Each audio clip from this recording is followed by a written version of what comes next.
Before I call the Minister, just to say the Minister will be taking longer than normal for a statement and totally agree with the extra time. So just letting the other front benches know there will be some extra time. We now come to the important statement on infected blood compensation.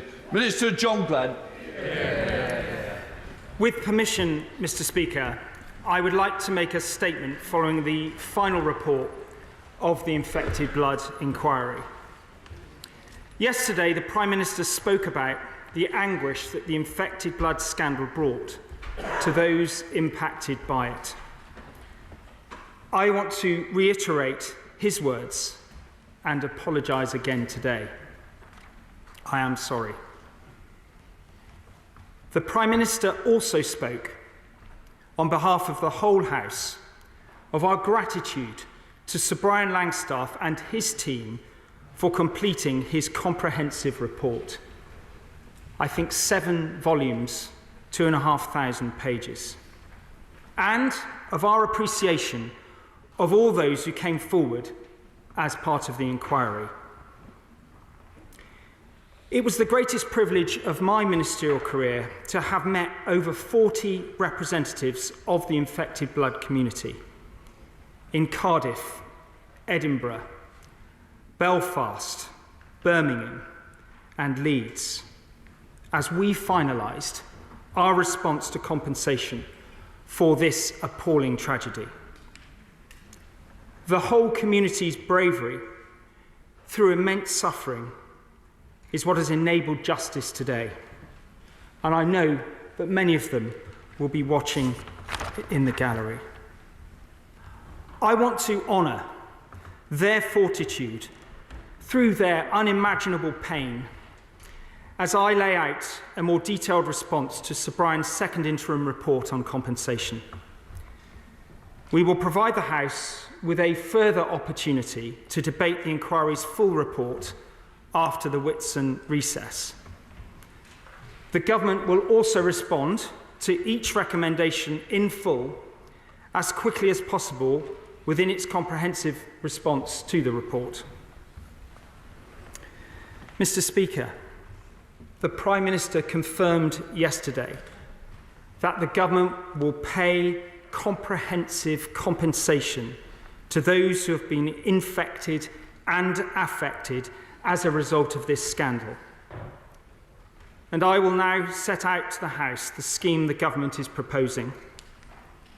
And of course, more details of the scheme will be published online today.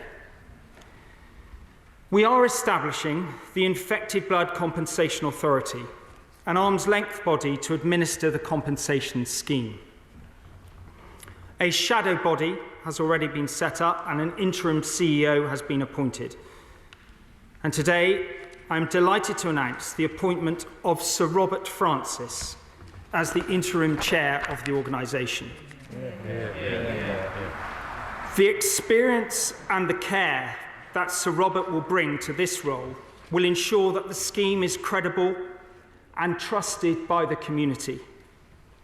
His support in delivering this scheme will be invaluable. Mr Speaker, those who have been infected or affected as a result of this scandal will receive compensation. To be crystal clear,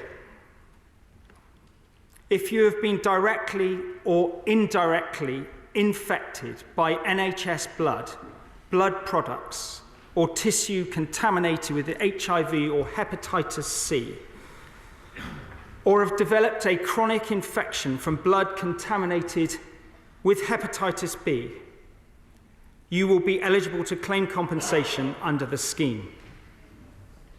And where an infected person has died, but would have been eligible under these criteria, compensation will be paid to their estate. And this will include where a person was infected with hepatitis B and died during the acute period of infection. But Mr Speaker, Sir Brian could not have been clearer. It's not just the harm caused by the infections that requires compensation. It's also the wrong suffered by those affected that must also be compensated for. So when a person with an eligible infection has been accepted onto the scheme, their affected loved ones will be able to apply for compensation in their own right. That means partners, parents, siblings, children and friends and family who have acted as carers of those who are infected are all eligible to claim. Now, I'm aware that being asked to provide evidence of eligibility will likely be distressing, so I'm determined to minimise that as much as possible. And I'm pleased to confirm today that anyone already registered with one of the existing infected blood support schemes will automatically be considered eligible for compensation. Mr. Speaker, I would also like to give thanks to the dedication and hard work of Professor Sir Jonathan Montgomery and the other members of the expert group who were critical in advising on how the government could faithfully translate the recommendations of Sir Brian for the scheme. And in line with our previous commitment, we will publish the names of those experts today. Now, in his report, Sir Brian recommended compensation be awarded with respect to the following 5 categories. An injury impact award, acknowledging the physical and mental injury caused by the infection. A social impact award to address the stigma or social isolation as a result of the infection. An autonomy award, acknowledging how family and private life was disrupted during this time. A care award to compensate for past and future care needs of anyone infected. And finally, a financial loss award for past and future financial losses suffered as a result of the infection. The government accepts this recommendation with 2 small refinements. Informed by the work of the expert group and designed for simplicity and speed, 2 other principles that Sir Brian asserted. First, the care award will be directly awarded to the person with the infection or their estate.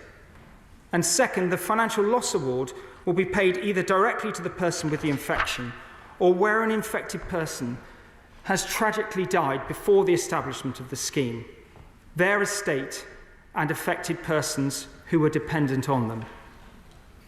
Now, sadly, many people have links to multiple individuals who are infected or are both infected themselves and affected by another's infection. So multiple injury awards will be offered to reflect the scale of the loss and suffering. The scheme will be tariff-based, and we will be publishing an explanatory document including examples of proposed tariffs on gov.uk. However, Mr. Speaker, this is not the end. Over the next few weeks, Sir Robert Francis will seek views from the infected blood community on the proposed scheme before its terms are set in regulations to make sure that the scheme will best serve those that it's intended for. Now, Sir Robert has welcomed the government's proposals as positive and meaningful, and he will set out more details on engagement with the community shortly. The inquiry recommended that the scheme should be flexible in its awards of compensation, providing both for a lump sum or regular payments. We agree. And that is why the awards to living infected or affected persons will be offered a lump sum or periodical payments. And where the infected person has died, estate representatives will receive compensation as a single lump sum to then distribute to beneficiaries of the estate as is appropriate. We will also guarantee that any payments made to those eligible will be exempt from income, capital gains and inheritance tax, as well as disregard from means-tested benefit assessments. And we will also ensure that all claimants are able to appeal their award, both through an internal review process in the Infected Blood Compensation Authority and, where needed, the right to appeal to a first-tier tribunal. And our expectation is that final payments will start before the end of the year. Now, Mr. Speaker, if you would permit, I would like to return to the House when the regulations are laid later this year to make a further statement on an update on the delivery of the compensation scheme. But I know from my discussions with the community just how important the existing infected blood support scheme payments are to them. I recognise that many people, sadly, rely on these payments, and they are rightly keen to understand what the government's intentions are. And I want to provide reassurance to all those out there today that no immediate changes will be made to the support schemes. Payments will continue to be made at the same level until the 31st of March 2025, and they will not be deducted from any of these compensation awards. From the 1st of April 2025, any support scheme payments received will be counted towards a beneficiary's final compensation award.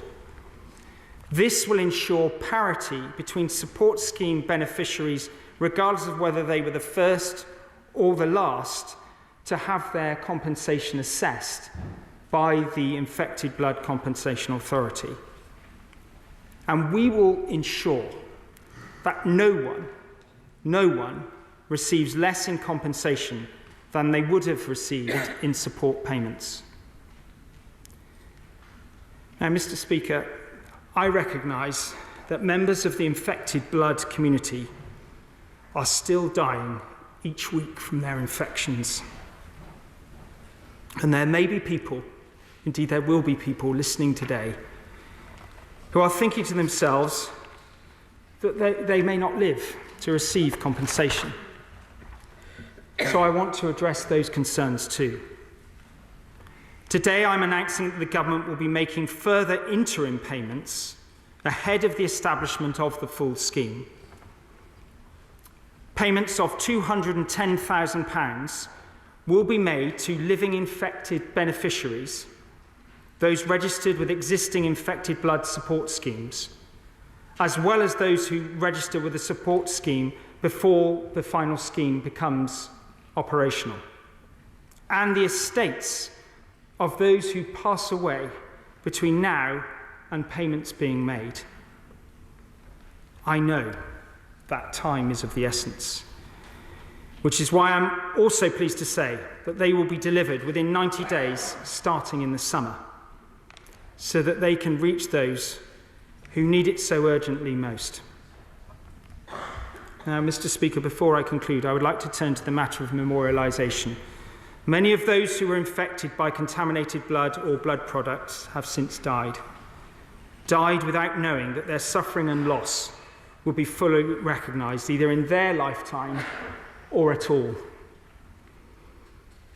The lives of most of those who have died remain unrecognised. And I note Sir Brian's recommendations on memorialisation across the UK. And the government will address those recommendations in detail as part of our wider response to this report. So in conclusion, Mr. Speaker, I know that the whole House will want to join me in thanking Sir Brian and the inquiry for the work that they have done, and pay tribute to all those who have been caught up in this terrible tragedy and battled for justice for so long. Yesterday was a day of great humility for everyone implicated by this inquiry, and today, I can only hope, with the inquiry's report published, and with our firm commitment to compensate those touched by the scandal, the infected blood community knows that their cries for justice have been heard. Mr. Speaker, I commend this statement to the House. Can I just say, lots of members want to get in, and all members will get in. I now come to the Shadow Secretary of State, Nick Thomas Simmons. Mr. Speaker, the infected blood scandal is one of the gravest injustices in our history and a profound moment of shame for the British state. The Leader of the Opposition apologised on behalf of the Labour governments of the past yesterday, and the Prime Minister did the same on behalf of all governments and the country. And I join them today in saying a deep and heartfelt sorry. The scale of the horror that was uncovered by Sir Brian Langstaff's report almost defies belief. And that is why I pay tribute to the victims of this scandal who fought so hard for justice. We thank the charities, the remarkable campaigning work of my right honourable friend, the member for Kingston upon Hull North, the Father of the House, the journalist Caroline Wheeler, whose work and book, Death in the Blood, did so much to drive this issue forward. I also recognise the significance of the decision of the former Prime Minister, the Right Honourable Member for Maidenhead, in establishing the public inquiry. And I thank Sir Brian Langstaff and all his staff for their forensic work. And I also want to say thank you to the Minister for regularly briefing me and for his work in government ahead of today. Mr. Speaker, one of the most powerful conclusions in this report is an apology is only meaningful if it is accompanied by action. And it's that I turn to now. I welcome the further interim payments that the Minister has announced. And I repeat our commitment to work on a cross-party basis to help deliver the compensation scheme and get the money, the final money to victims as soon as possible. And I welcome the further details the Minister has given, including the appointment of the interim chair. And Sir Robert Francis already saying that he is seeking the views of the infected blood community is welcome. Does the Minister agree that continuing to hear that voice of victims going forward is absolutely crucial? I also welcome payments being made under the 5 heads of loss to the infected and the affected. And can the Minister confirm that estimates of the total costs have now been made and there will be no undue delay in those final payments reaching victims? Time is of the essence. One victim continues to die every 4 days. And on that, can the Minister set out some more detail on how the personal representatives of estates will be handled as part of the scheme? Can he also confirm the plans in place to trace people, additional people, who might be eligible for compensation? And could he also say a little more about when we can expect a progress report on Sir Brian Langstaff's other 11 recommendations beyond the establishment of the compensation body? And can I add too my support and the support of all on these benches to the consideration of appropriate and fitting memorials across the different parts of the UK, and indeed, as Sir Brian Langstaff recommends, for the victims who were treated at Trelaws. On potential criminal charges, can the Minister ensure that all relevant evidence is made available for consideration by the prosecuting authorities and any other necessary support provided? Can I also say on Sir Brian Langstaff's findings on institutional defensiveness, of putting the reputation of people and protecting institutions above public service? This follows on from other scandals such as Hillsborough and Horizon. It is why we must deliver a duty of candour and also the political leadership that we need to replace that culture of defensiveness with openness and transparency.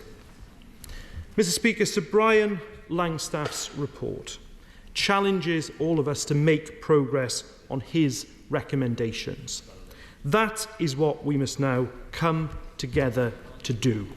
The victims deserve nothing less. Minister. Well, I thank the honourable gentleman for his collegiate tone and for the constructive approach he's taken throughout our conversations and in his response this afternoon. Look, I totally embrace the need to continue the dialogue with victims, and that's why I was very pleased that Sir Robert Francis agreed to take on this role, having done the study into the compensation.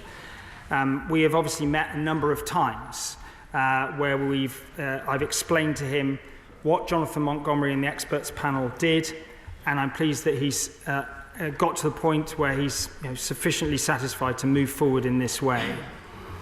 As the Prime Minister made clear yesterday, there is no restriction on the budget.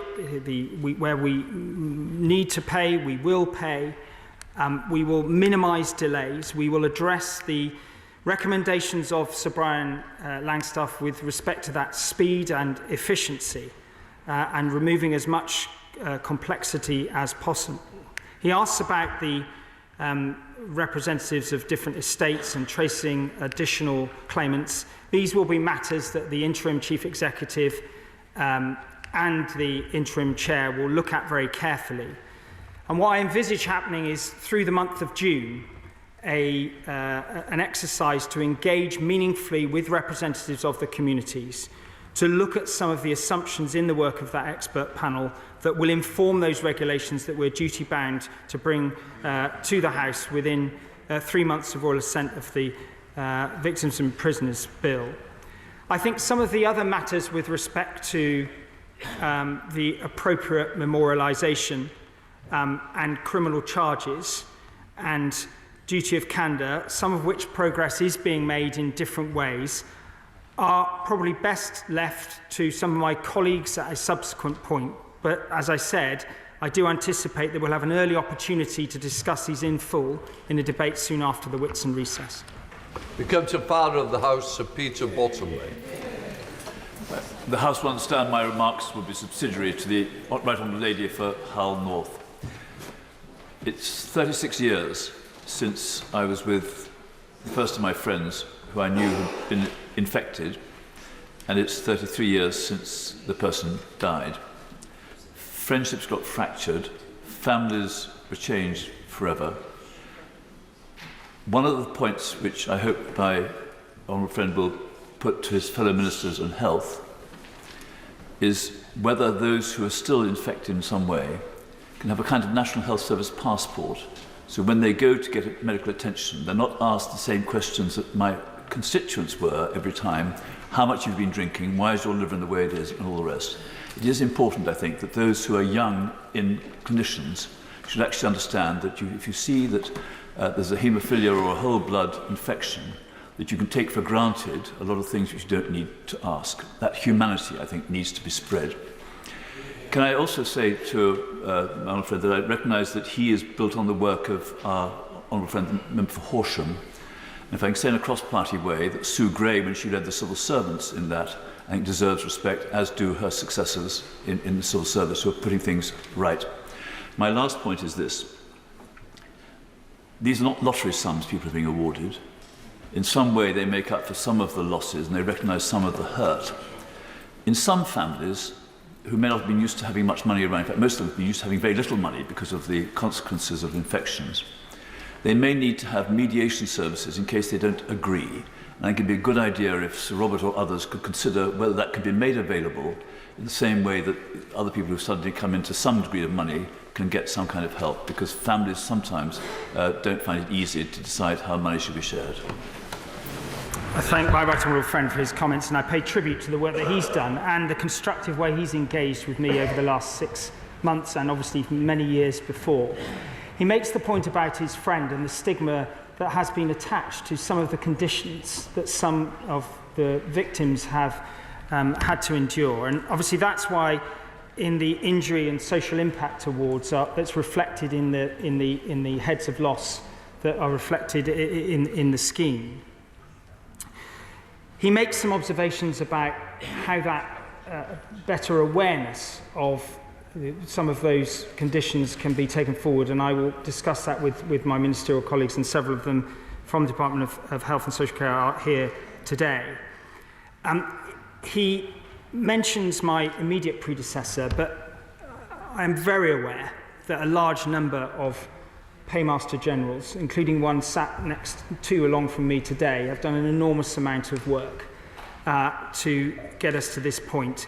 And of course, many officials, including James Quinault, who has led the work latterly. So I do want to acknowledge that their contribution, this isn't about me. But I would say to him more broadly that he makes some very wise observations about the need to ensure that the communities that will be given very significant sums of money, rightly so, and in line with what they would be entitled if they went through a legal process, that the appropriate framework of support is in place to assist them through receiving this money in a way that isn't destructive to their lives. SNP spokesperson Christie. Thank you very much, Mr. Speaker. Yesterday, Mr. Speaker, was a very emotional day for many of us. And I'm privileged that I was with constituents in the Central Hall yesterday, Cathy Young and her two fantastic daughters, Lisa and Nicola. And so I joined the Minister in paying great tribute to the infected blood community. When the infected blood community gave a standing ovation to Sir Brian Langstaff yesterday, I think that's a sight that will never, ever leave me, Mr. Speaker. So can I echo the public gallery's reaction to the appointment of Sir Robert Francis? For my mind, that's an excellent appointment. And so could the Minister confirm that Sir Robert Francis, for example, will be able to meet the APPG and others in this House? Can he also, and he knows that I have raised this with him, can he guarantee that looking at the composition of the Board of the Compensation Authority going forward, that will include representatives of the infected and affected, and that they will have that what we believe, the rightful representation on that board? Can I welcome the Minister's comments in relation to hepatitis B? This has always been, I think, one of the issues of contention. So can I ask the Minister to consider, some people with hepatitis B have been missing out on the existing schemes, and can he have a look for me to find a way that those with hepatitis B get access to the existing schemes? I know the Scottish Infected Blood Forum has asked him that question. Can he also just clarify in terms of interim payments that he mentioned the living, but so can I ask him if interim payments are going to be made to the estates of those who've sadly passed away? My penultimate question, Minister, is some people will raise eyebrows at the fact that the compensation, or the interim compensation, is less than those in the post office. So can he give some explanation as to why the 210,000 figure has been brought about today? I echo the comments made by the Shadow Minister in relation to looking at criminal charges and a Hillsborough law, and I very much welcome his comments on memorial. Does the Minister agree with me that there are two other lessons?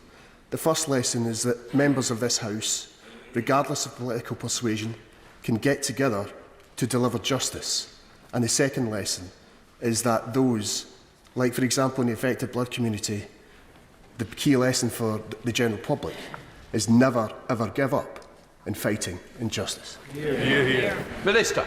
Well, I thank the honourable gentleman for, again, his engagement and the points he's made today. I mean, I was there yesterday for the 2 hours of Sir Brian Langstaff's presentation of his report, and it was a very moving moment for all of those who've suffered and waited for so long. I'm grateful for his endorsement of the appointment of Sir Robert Francis. It seemed to be welcomed in the gallery, and I recognise that what is absolutely critical, if this is to be successful, is that the communities need to be fully engaged, and the explanation of how this scheme has been constructed and any concerns around the wider support that's needed are interrogated fully before those regulations come back to the House.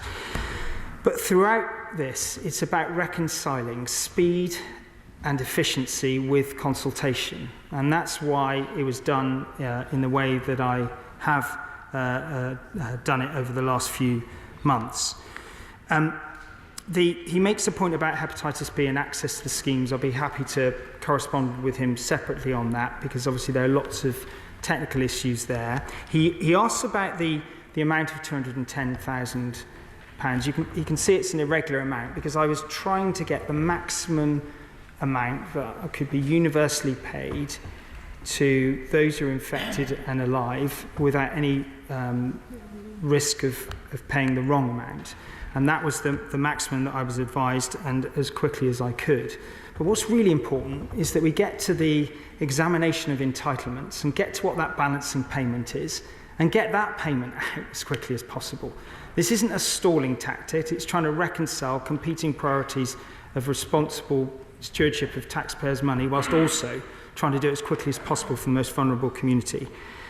With respect of the memorialisation, I think these are matters where I think there'll need to be wide engagement, and I wouldn't want to make binding commitments today. But I've said what I've said, and I think this will be a matter that myself or other ministers will return to in due course. Chair of the Health Select Committee, Steve Bryan.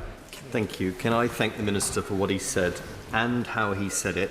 I know he, the Prime Minister, and particularly the Chancellor sat next to him, will make this right. Clearly, the majority of Sir Brian's recommendations are for the health and social care sector, and the Health Select Committee, which I chair, will play its part, working with the Secretary of State and NHS England, I see she's on the bench as well, to ensure that all the recommendations, unlike some previous accepted patient safety recommendations, are implemented. Can I just ask him about the 5 loss categories? They make every sense, and I note his 2 small refinements. But can I just ask him on the financial loss award, if it will reflect the reality for many infected blood victims that they cannot, just as one example, access life insurance? Will it reflect those elements of financial loss, please? Minister. I thank the Chair of the Select Committee for his comments, and I would also like to thank the Chancellor for his unwavering commitment to resolve this in a timely way, both when I was Chief Secretary and now in this role. With respect to the 5 loss categories, he makes a very legitimate point about a specific element of additional burdens, consequential of the conditions that people have.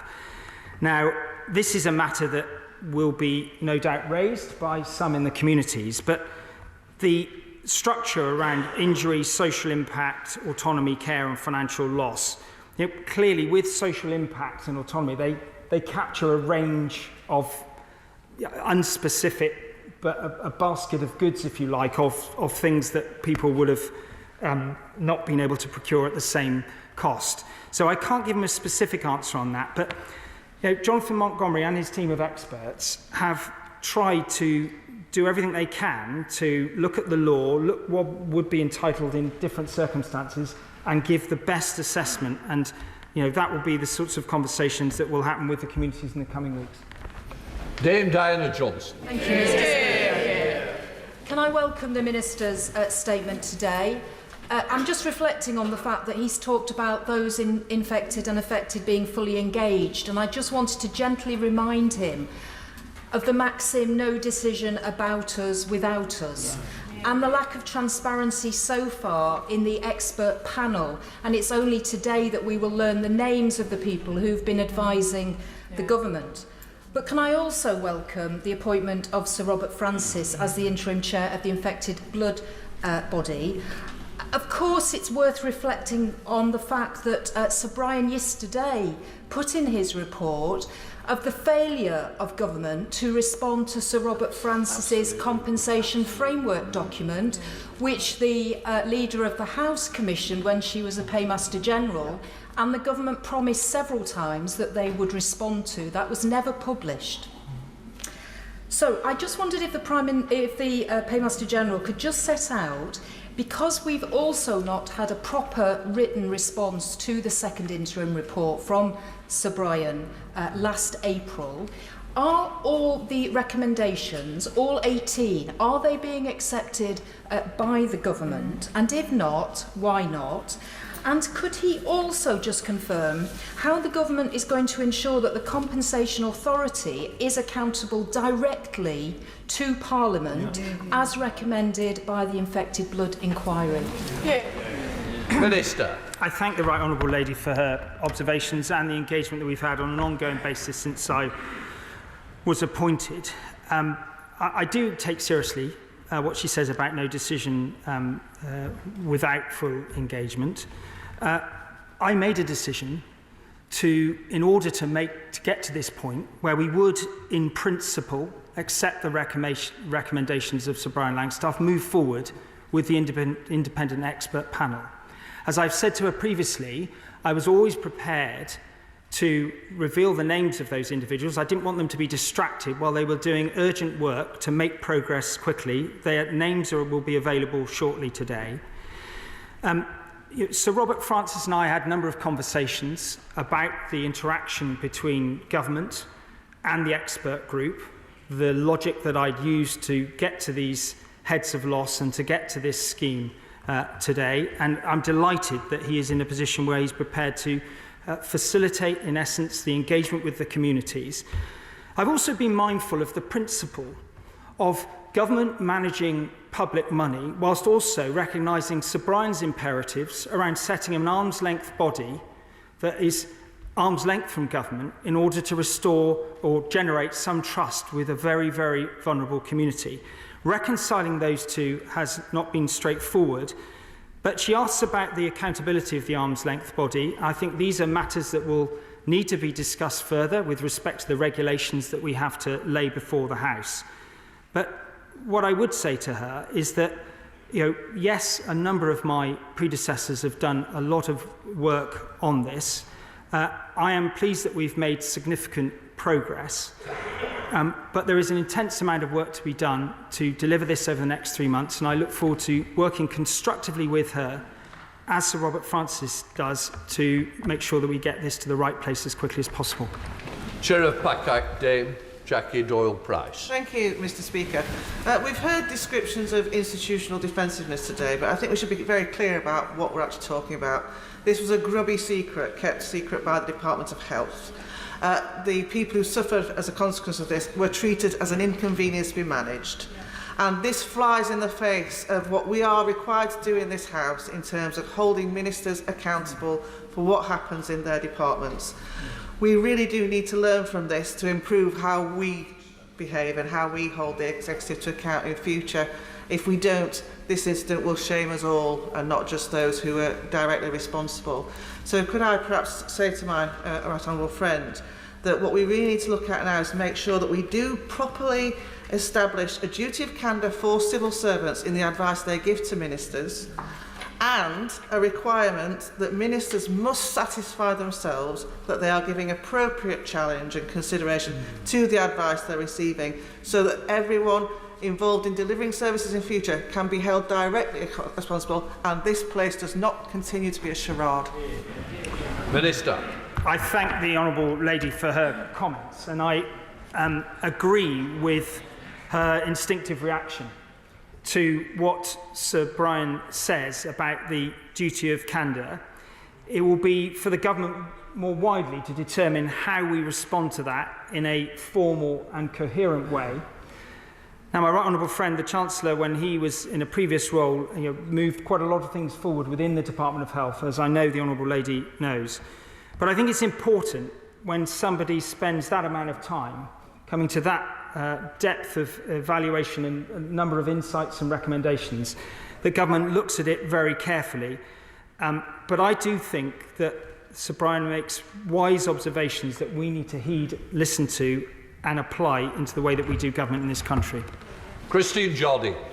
Thank you very much, Mr Speaker. Can I echo the points that have been made about welcoming the statement today? It's been a long time coming. And for many of my constituents in Edinburgh West, as for many others, and their family and their friends, this is a very poignant day. There have been reassurances called for by organisations like Haemophilia Scotland that the recommendations will be adhered to in a way that perhaps they haven't been in the past. So would the Minister agree that having the involvement with various groups of affected and infected people will help to ensure that that happens. Absolutely, I agree with the Honourable Lady. And when I went to Edinburgh, I was keen to meet a representative group of Scottish infected blood campaign organisations, and I did so. And I had a very candid conversation with them. I set out where we were as a government, what we were planning to do on this day at a high level. Those conversations need to continue. As I say, the immediate priority is under Sir Robert Francis's guidance. That engagement will continue through the month of June, so that these regulations are informed by the wisdom, experience and views of those we're seeking to support. Sir David Davis. Thank you, Speaker. And I start by commending my constituency neighbour, the Right Honourable Lady, the member for Kingston upon Hull North, for her courage, determination and persistence in relentlessly pursuing this matter over the years. I wholeheartedly support her call for the rapid payment of compensation before any more sufferers die, and I know the Minister has that in mind. Now, the Prime Minister said that a travesty like this should never be allowed to happen again. And like the PAC Chairman, I think that rests on this whole question of the duty of candour that Sir Brian Langstoff recommended. And that means a legally enforceable duty of candour for the entire public service, not just some promise. And as it turns out, the Minister has in front of him the opportunity to do that. In front of the Lords, in report stage today, the Victims and Prisoners Bill has a clause imposing a duty of candour, but in a very limited way. Can he look at that clause and expand it to cover the whole of the public sector under all circumstances? Minister. Well, I defer to the Right Honourable Gentleman's considerable experience and wisdom on many matters. I do recognise his point, but I do think to move on this matter in this way, in this short time frame, would not be the right step. But I do think that it would be right for us to urgently engage with him and the committee and others to ensure that the government comes up with the right complete response to deal with a very sensible point that Sir Brian has made. Ian Byrne.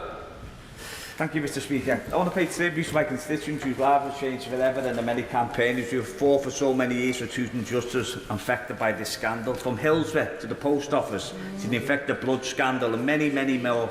We have watched state and institutions cover up wrongdoing and blame the innocent with no accountability.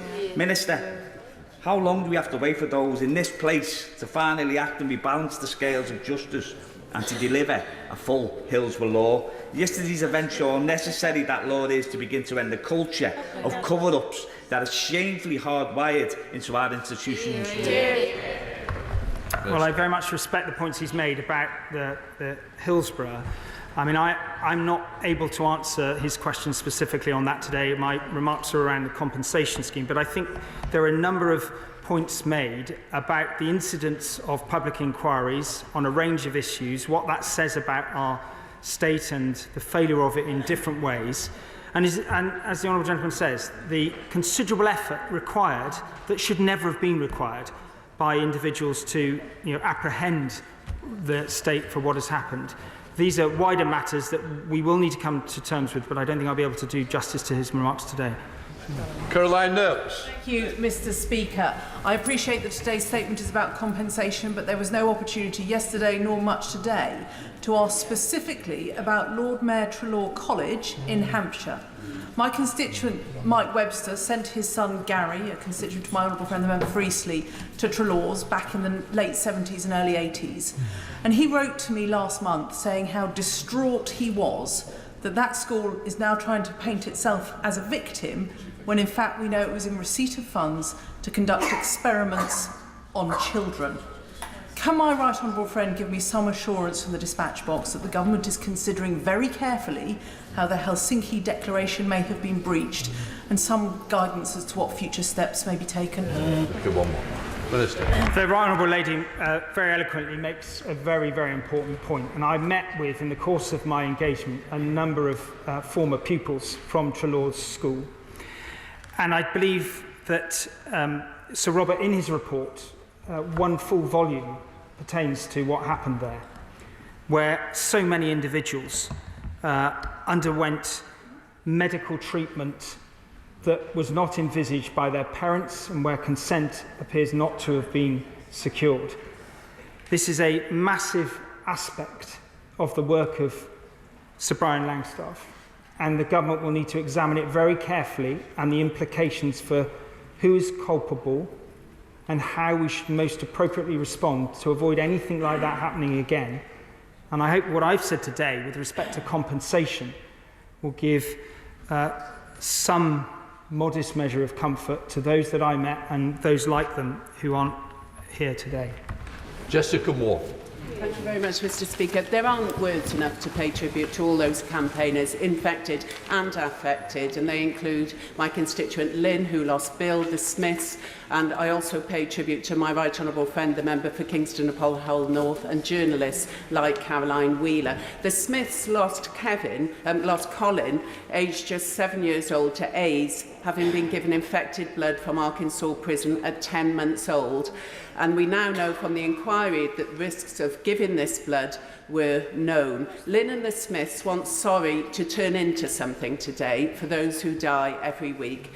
So on their behalf, can I say to the Minister today, make sure we have a proper timeline for this and that we stick to it, implement the recommendations as fast as possible, put the victims at the heart of the decision making, and no more delays. This group of people have waited far too long and have been through far too much already. And finally, Mr. Speaker, the Smiths also want their son to have his name back, although they have always made sure that we have never forgotten it. So can I say it today?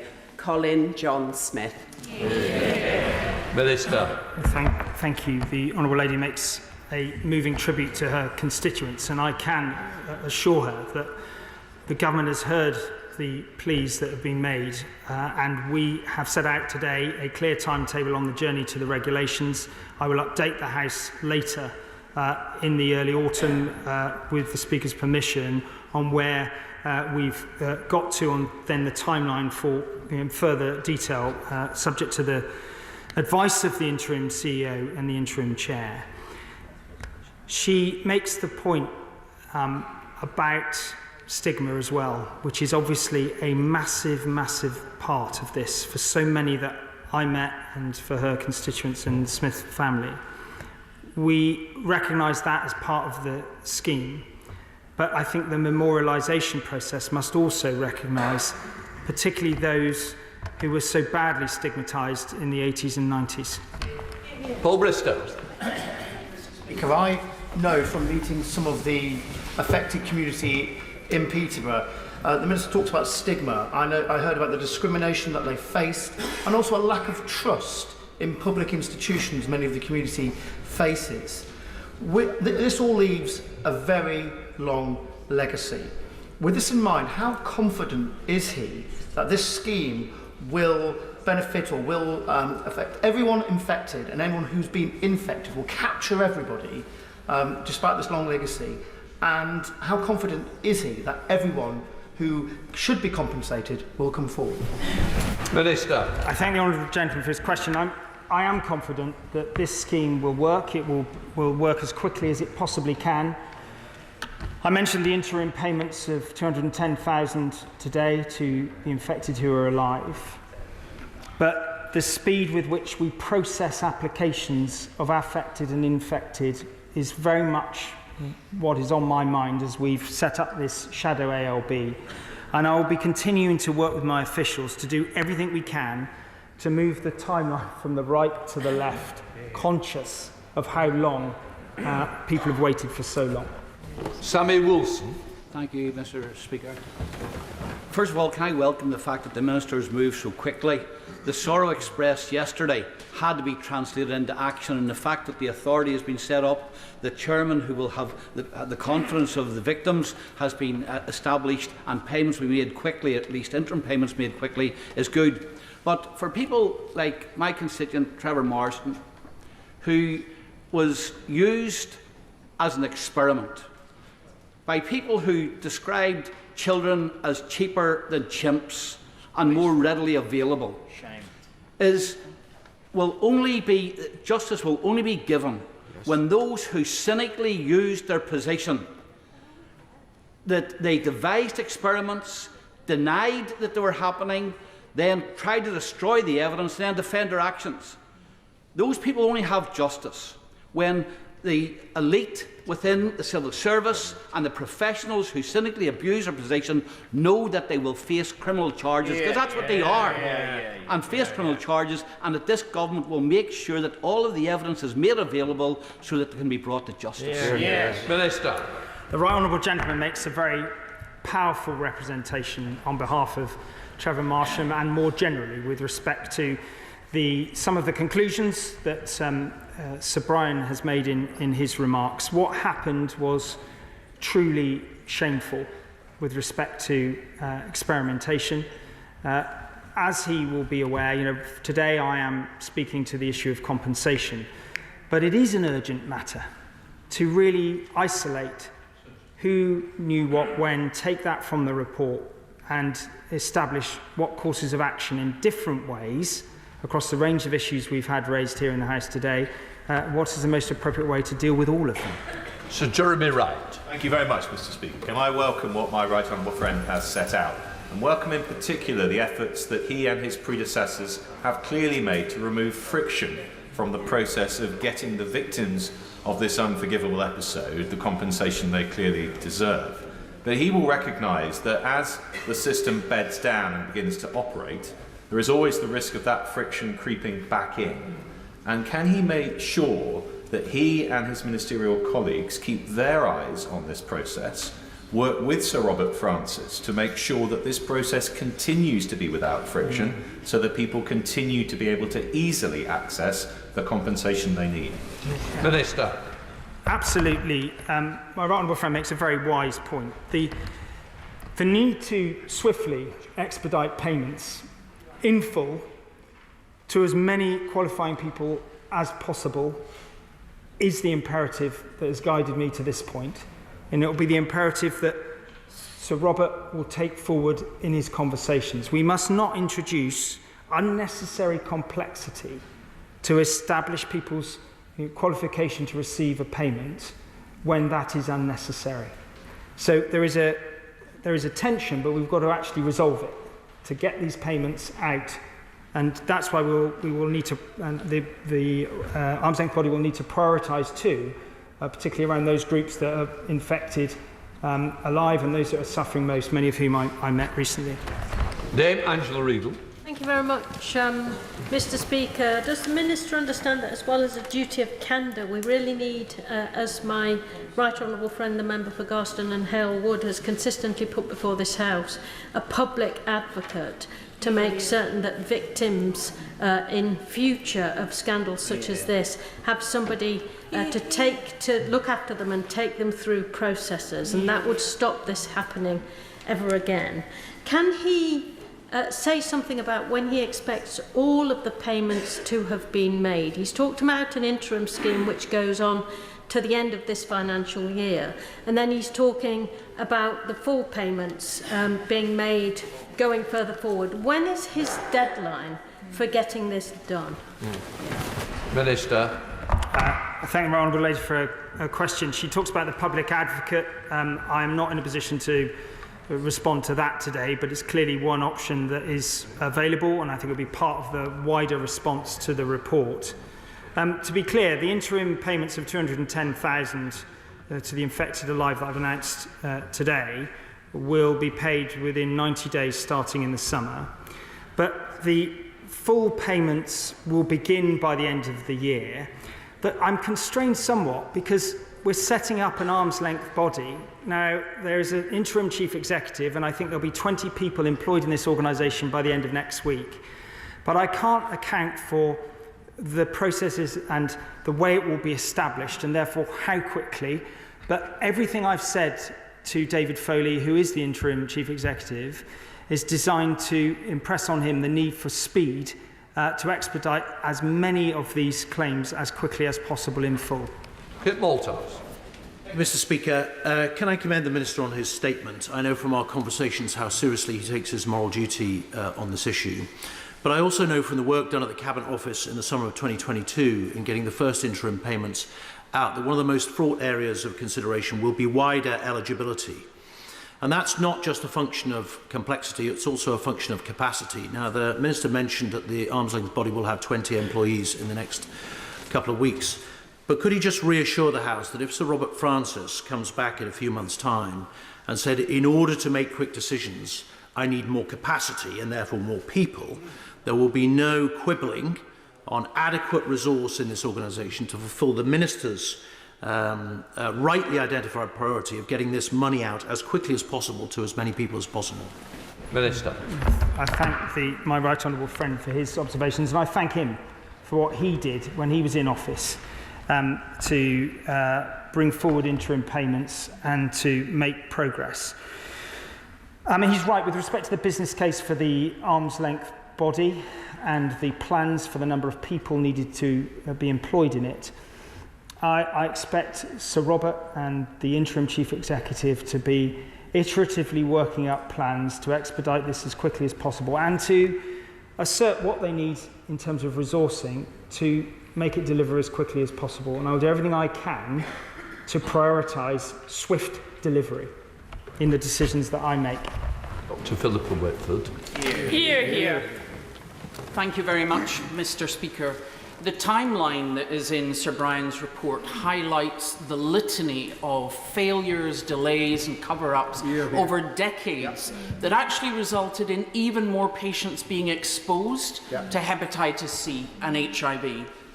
While several countries accepted liability and set up compensation schemes in the mid-90s, UK victims have had to spend another 30 years of their lives not just dealing with ill health, but fighting for justice. Now, I welcome the vast majority of what the Minister has announced this morning, and I'm sure everyone across the House does. But the members of the infected blood community who are here this morning will be really concerned to hear his comments that imply a threat to the ongoing support payments. So does he accept it's not just a matter of saying the infected blood community will be involved in the compensation scheme, but will their wishes be listened to? Hear, hear.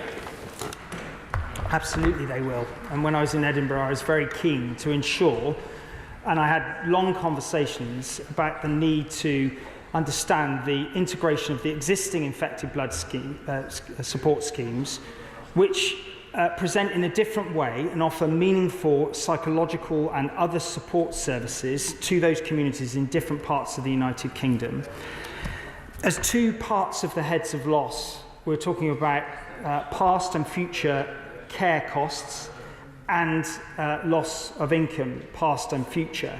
And so we're consolidating those into a lump sum, but I have made the absolute commitment that nobody will be worse off. There are a couple of categories where there is potential risk of that, and we will make sure that nobody will be worse off. But the sensitivity in the delivery of this scheme, in terms that the various communities across the United Kingdom will be comfortable with, is at the top of my mind and is going to be instrumental in determining the regulations that are formed that guides this into law in the next few months. Sir Robert Buckland. Thank you, Madam Deputy Speaker. I commend my right honourable friend for his statement and indeed for the tone the government has taken with regard to this most grave scandal.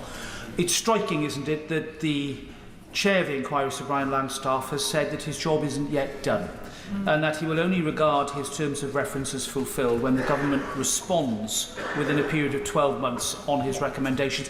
And importantly, he will only regard his job done if he feels that there's nothing more that he can do in order to prevent delay. Bearing in mind the government has to respond to the second interim report and indeed now this final report, can my right honourable friend assure me and this House and indeed the wider public that he and the government will do everything they can to ensure that Sir Brian's role is fulfilled as swiftly as possible? I thank my right honourable friend for his question. Absolutely, I can reassure him of that.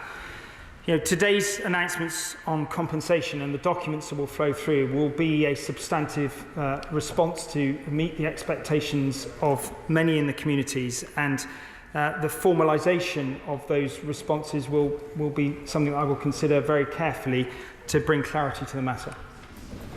Kevin Jones. Thank you. Could I put on record the thanks, I think, all of us, to the campaigners, but also to my right honourable friend, the member for Kingston on Hull. As someone who campaigned for many years on postmasters, I know how lonely it is at times when you're taking on the state and no one believes you. Can I welcome what the Paymaster General has announced today in terms of compensation scheme based on tariffs? But can I tell him from my experience as a member of the Post Office Horizon Advisory Board that the big work now starts in terms of agreeing those levels of those tariffs. And can I ask him whether or not the government will pay individual claimants' legal bills, because they will need some legal advice on that. And can I also just echo what the Father of the House said earlier on? A lot of money is going to be paid out here to people. You will get unscrupulous individuals trying to prey on people. Can I suggest that we ensure that they get financial advice and support when those payments are made? Minister. Well, not for the first time. The Honourable Gentleman makes some very wise points, and I'm grateful to him for doing so. And I accept a number of the points he's made with respect to the concern around tariffs. These tariffs have not been set up with financial constraints. They've been set up with the input of a range of experts to make a judgment on what would be appropriate versus what would be legally entitled to. What now needs to happen is that the assumptions behind those bandings, those severity bandings, etc., need to be explained and scrutinised, and that's what is going to happen. He makes a very reasonable point about the concern around unscrupulous people claiming, and again, and also, so the issue there really is, how do you put safeguards in place while expediting for all of those quickly who are qualified?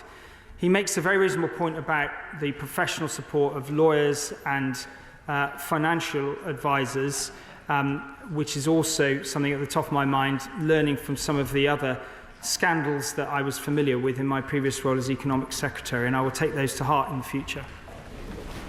Dr. Kieran Mullen. Thank you, Madam Deputy Speaker. I want to begin by paying tribute to my constituent, Paul Bloor, for his campaigning. Paul started at Truro College in 1974 and was infected with hepatitis C from contaminated blood products. I regret that I personally hadn't grasped the full horrendousness of what has gone on, and I thank Sir Brian for ensuring that we all now do understand. Paul welcomes compensation, but what he asked me to raise with the Minister was about accountability and what work is now being done to ensure that we can now pursue any avenues of personal accountability for those that deserve to have their conduct looked at. Minister. Well, I can totally understand why Paul would want that point raised. I mean, these matters go beyond my brief on compensation. I think the whole House will recognise this is an urgent matter that other ministers and other departments will need to address properly and in full. I hope that the debate after Whitsun will give us an opportunity to really open up into all of those matters as a House, and therefore for the government to respond appropriately as quickly as possible. Some of the things that happened were completely against the values of the institutions that those individuals were part of. We need to really fully examine it and come to terms with it and make sure it can never happen again. Alistair Carmichael. Thank you, Madam Deputy Speaker. Can we accept that institutional defensiveness has not gone away and will only go away when we in this House act to make it go away? For the past few years, I've been working with constituents who were the victims of a Ponzi scheme. They lost millions of pounds. They were failed repeatedly by first the FSA and the FCA. They have been left out of pocket to the tune of almost £2 million in legal fees, in which the FCA has no apparent interest. Would he meet with me and other honourable members who have affected constituents and some of the victims themselves to see what can be done to deliver for them the good intentions that he has expressed today? Minister. Well, thank you. I'm very sorry to hear about his constituents, and if there's a matter related to the FCA, I know from my prior experience that the member for Hitchin and Harpington is best placed, the current Economic Secretary, to address that. I do understand the problem of the jurisdiction of the FCA, particularly with unregulated activities, but I really don't think I'd be able to help him. I think he should address that question very respectfully to my colleague in the Treasury. Chloe Smith. Thank you, Madam Deputy Speaker. I'm glad that my right honourable friend the Minister has done a diligent job here, reflective of his attitude to the overall need and the gravest of situations here. However, it all ought to have been done earlier, and I hold in mind my former constituent Annie Walker, who died in 2016, and I wish she had been able to see this before she did. She told me she was tired of having to keep campaigning. I also have in mind a current constituent who I will not name, but who I work with regularly on this, and he has asked me particularly to make the point here today about the care schemes, the support schemes that are, as per the Minister's statement, due to change.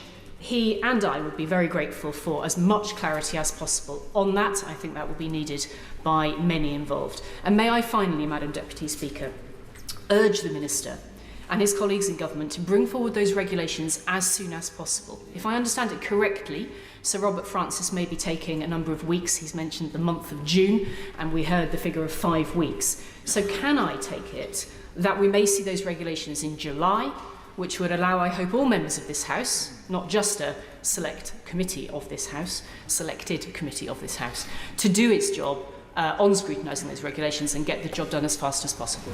Minister. I thank the right honourable lady for her questions and for her engagement with me personally over recent weeks, and I recognise the fact that she refers to an unnamed constituent is also, provokes me to acknowledge the fact that so many people have been so traumatised by their experiences and the stigma associated with their conditions that they haven't been able to be as open as possible as they would like. Now, with respect to the time frame, the government submitted to a 3-month obligation to bring those regulations forward from royal assent of the bill, which will happen, I think, in June or July. Of course, therefore, if you come back from that, there'll be time where we have to lay them before the House. I want to make sure that we do that in the most timely way possible. The purposeful intent with the engagement under Sir Robert's leadership is to make sure that that is meaningful, but also addresses that imperative around time. Ben Bradshaw. The very welcome appointment of Sir Robert Francis, who did such an excellent job chairing the inquiry into the scandal in mid-Staffordshire, is a reminder that we're very good at inquiries in this country, but we're terrible at implementing their recommendations. And I'd like to make a suggestion to the Minister, and this is as applicable to my own front bench, is something that might reduce the chances of this kind of thing happening again, is to ask every permanent secretary in Whitehall how many recommendations are still on the books from previous inquiries that have not been implemented. Let's have the list, and let's have a good reason, a very good reason, why they haven't been implemented. Minister. I thank the right honourable gentleman for his question, and I would echo his tribute to Sir Robert Francis. And one of the reasons I was keen to secure his ongoing work is because of the excellent work he did with the study into compensation, which has obviously been important to move us forward to this point. I think the challenge to permanent secretaries about recommendations not dealt with is a very reasonable one. I'm not quite sure how best I can take that forward, but I will seek advice and at the next opportunity let him know how we're getting on with it. Celine Saxby. Thank you, Madam Deputy Speaker. I spoke with my emotional constituent, Paul Jules from Braunton yesterday, who wanted to express his gratitude to Sir Brian that the truth had come out. He contracted hepatitis C following a blood transfusion during chemotherapy in 1983. And now trains therapy dogs to give hope and support to others. Can my right honourable friend give him hope that compensation will be rapid and simple to enable him and others impacted to finally reach closure? Minister.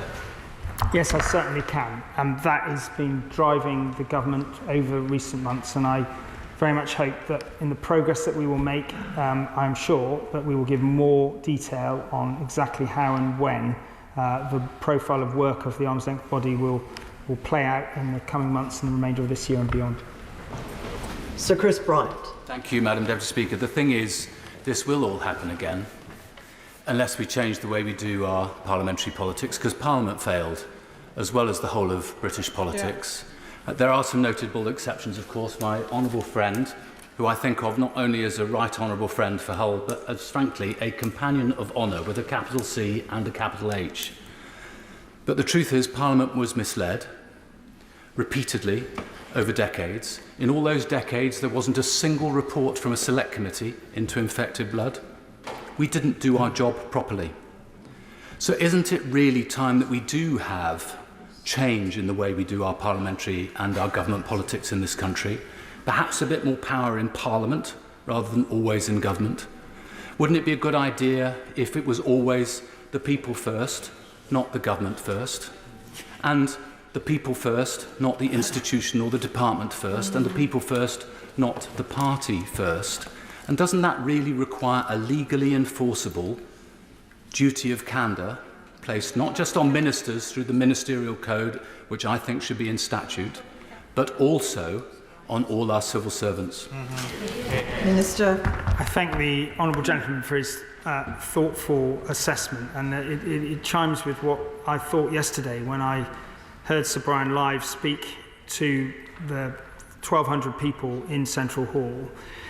What was striking was the range of institutional failure. Yes, government, yes, politicians, of course, but also civil servants, doctors, and everyone or many people in positions of authority.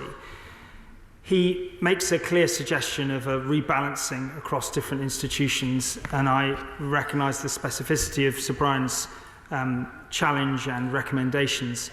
As I've said earlier, the government will need to respond powerfully to that, and we will do so in due course. Mary Robinson. Madam Deputy Speaker, and I welcome today's statement, and to my right honourable friend in setting out the 5 heads of harm, and also welcome Sir Robert Francis as the interim head of the new authority. Of course, it's taken a long time to get here, and one of the biggest harms has been in the delay to see this day, and a lot of people will be feeling that really, really acutely. We need to avoid this again, and part of that is addressing the cover-up culture which we have in so many of our organisations. Would my right honourable friend support me in saying that we need to have a change in our legislation to ensure that right across the public sector and in our society we have a desire for openness, for transparency, and we get rid of this cover-up culture once and for all.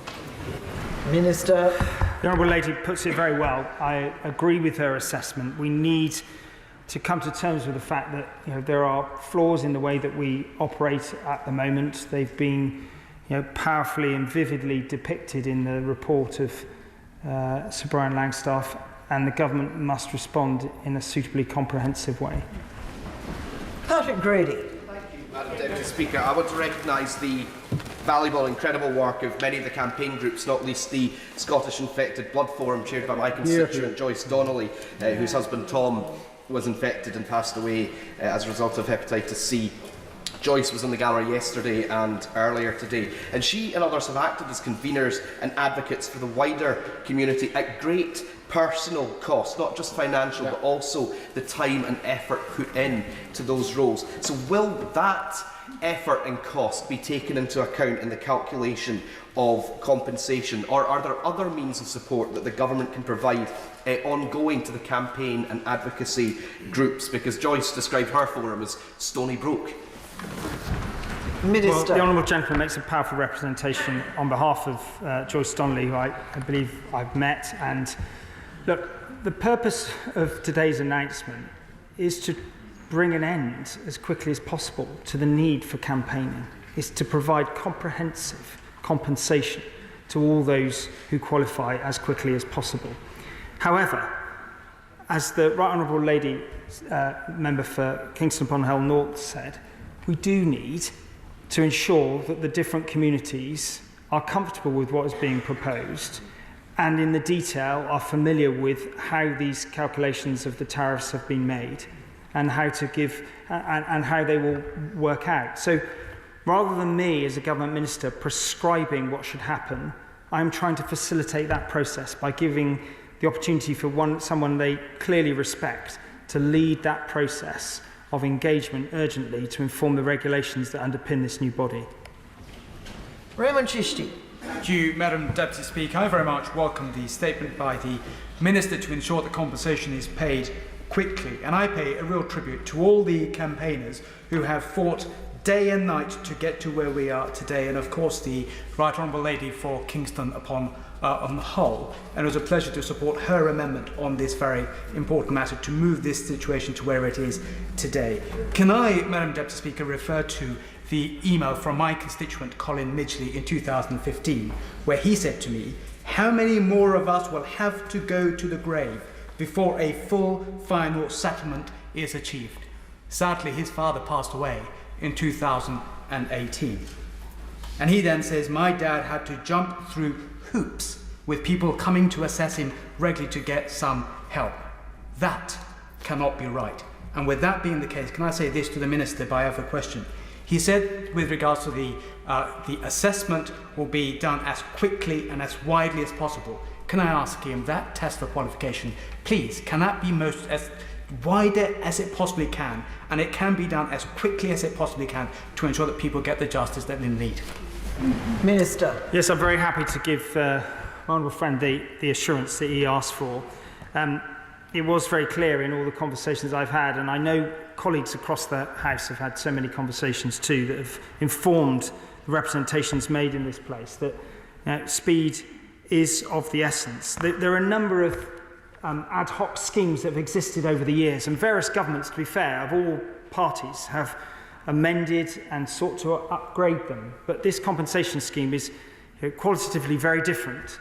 It is an admission of culpability, of responsibility of the state, and it is to mark that responsibility, and it is different qualitatively, but we do need to get the alignment of the different schemes to that journey of assessment done as quickly as possible, and that is what we will do.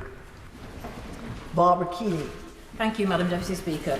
Now, I represent 5 individuals or families infected or affected by the NHS infected blood scandal.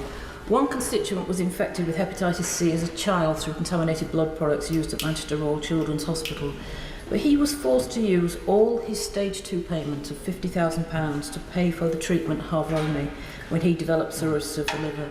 He should not have had to do that, and I hope there will be redress for that. Another constituent, single mother, died aged 47 after being infected with HIV after a routine blood transfusion. Before she died, she had to keep her condition secret due to stigma and ignorance that existed at that time. As she was a single mother, her family have never had any compensation. On their behalf, can I ask the Paymaster General first to clarify what sum has been allocated for compensation? What is the size of the package? And will it be open-ended? Because people, as we know, are still developing conditions. He confirms, I believe, that new interim compensation payments will be made within 90 days, but he seems unable to say what the timeline for full compensation payments will be. And finally, I do want to underline the point made by my right honourable friend, the member for Kingston and Hull North, about the need to ensure that the Compensation Authority is accountable to Parliament. We must have that. And can I finally, most finally, commend my right honourable friend for all her work on this campaign. Minister. I thank the Honourable Lady for her points, and let me address them. I think the first point that she makes is that everyone who's been impacted by this scandal is an individual and has had a different pathway in terms of vulnerability, financial obligations, difficulty accessing schemes. And that's why it's important that I reinforce the fact that the Infected Blood Compensation Authority will have an appeal mechanism and will have the right to go to a tribunal if people believe that the tariff-based system does not reflect the circumstances that individuals may have experienced. And there is no restraint in terms of being able to use the legal system as well, if that is what people wish to do. I did say that the interim payments will be paid within 90 days starting this summer, the interim payments, the 210,000 payments. I also said that the full payments will start by the end of this year, and I can confirm that's the calendar year to remove any ambiguity. I forget the the size of the... Sorry, thank you. The Chancellor and the Prime Minister have been very clear. We will pay whatever it costs. I can't tell her what that number is because we haven't yet finalised the severity bandings and verified the work of the tariffs. That's the meaningful engagement that we are having with the communities, supervised by Robert Francis. There are obviously wide ranges of numbers of particularly affected, those qualified by virtue of the qualification of the infected person. And so, those numbers don't exist. The principle, though, is that this scheme is accessible to those that I've set out. It should be accessible to, and the government will pay whatever it costs to meet those obligations. Robin Walker. I welcome what my honourable friend just said about paying whatever it costs. It is absolutely essential that we are prepared to do that. The government accepted moral culpability some time ago and has now accepted financial liability for this. Can he assure, on behalf of all those constituents for whom justice delayed has been justice denied, that he will move as swiftly as possible to deliver for them, but we'll bear in mind the lessons of the Northern Irish Victims Compensation Scheme, which we were able to get through this House in a single day when there was the political will to do so, and that he will continue to engage and listen and support Robert Francis in his engagement with the infected and affected to make sure that this scheme delivers for everybody. Minister. My honourable friend makes very wise and sensible points built on a lot of experience of government, and as a constituency MP, I can endorse all that he's asked. There will be a Dear Colleague letter going out to all MPs and a Dear Stakeholder letter, as well as a number of other documents giving details of the schemes that I've mentioned today. And there will be an attempt to move this forward as quickly as we can, using, I think, a cross-party consensus on what we're trying to achieve. Liz Savile Roberts. Christopher Thomas of Penllyn was one of the first patients with haemophilia to be treated by Professor Arthur Bloom of Cardiff. Christopher died in 1990, aged 46. His wife Judith describes how they felt the haematologist to be a friend of the family because they were obviously often visiting him in hospital for treatment. Yet Professor Bloom's name is mentioned repeatedly in Sir Brian Langstaff's report as somebody, and I quote, who disastrously over-influenced the Department of Health and Social Security in the 70s and 80s. Now, the Minister has mentioned a range of institutional failure. Surely he must agree that today we should indeed hear more details of how legislation in relation to duty of candour will be brought forward. If he can't, and I appreciate it's not his department, if he can't give us details today, could he let us know when?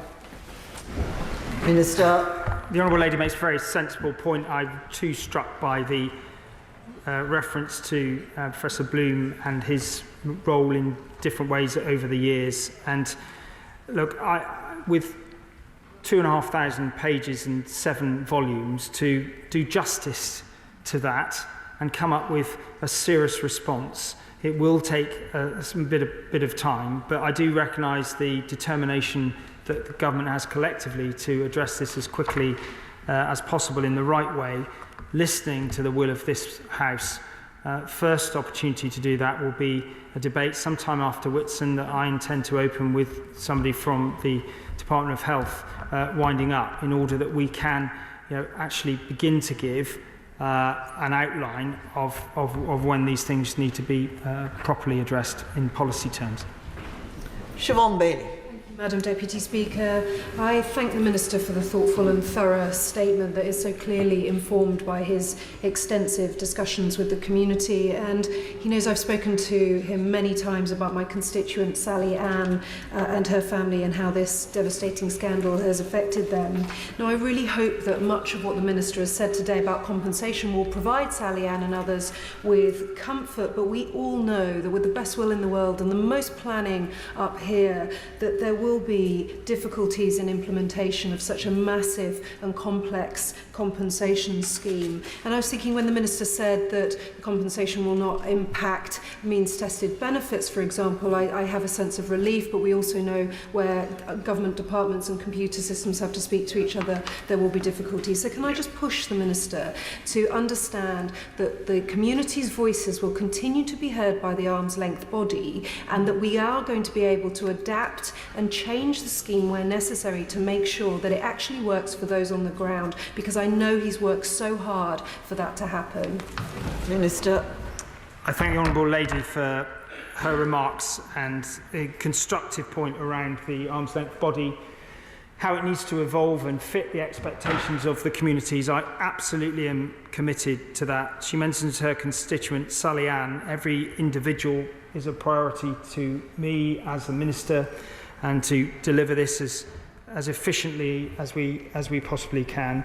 She talks about benefits disregards. I mentioned the tax disregards as well.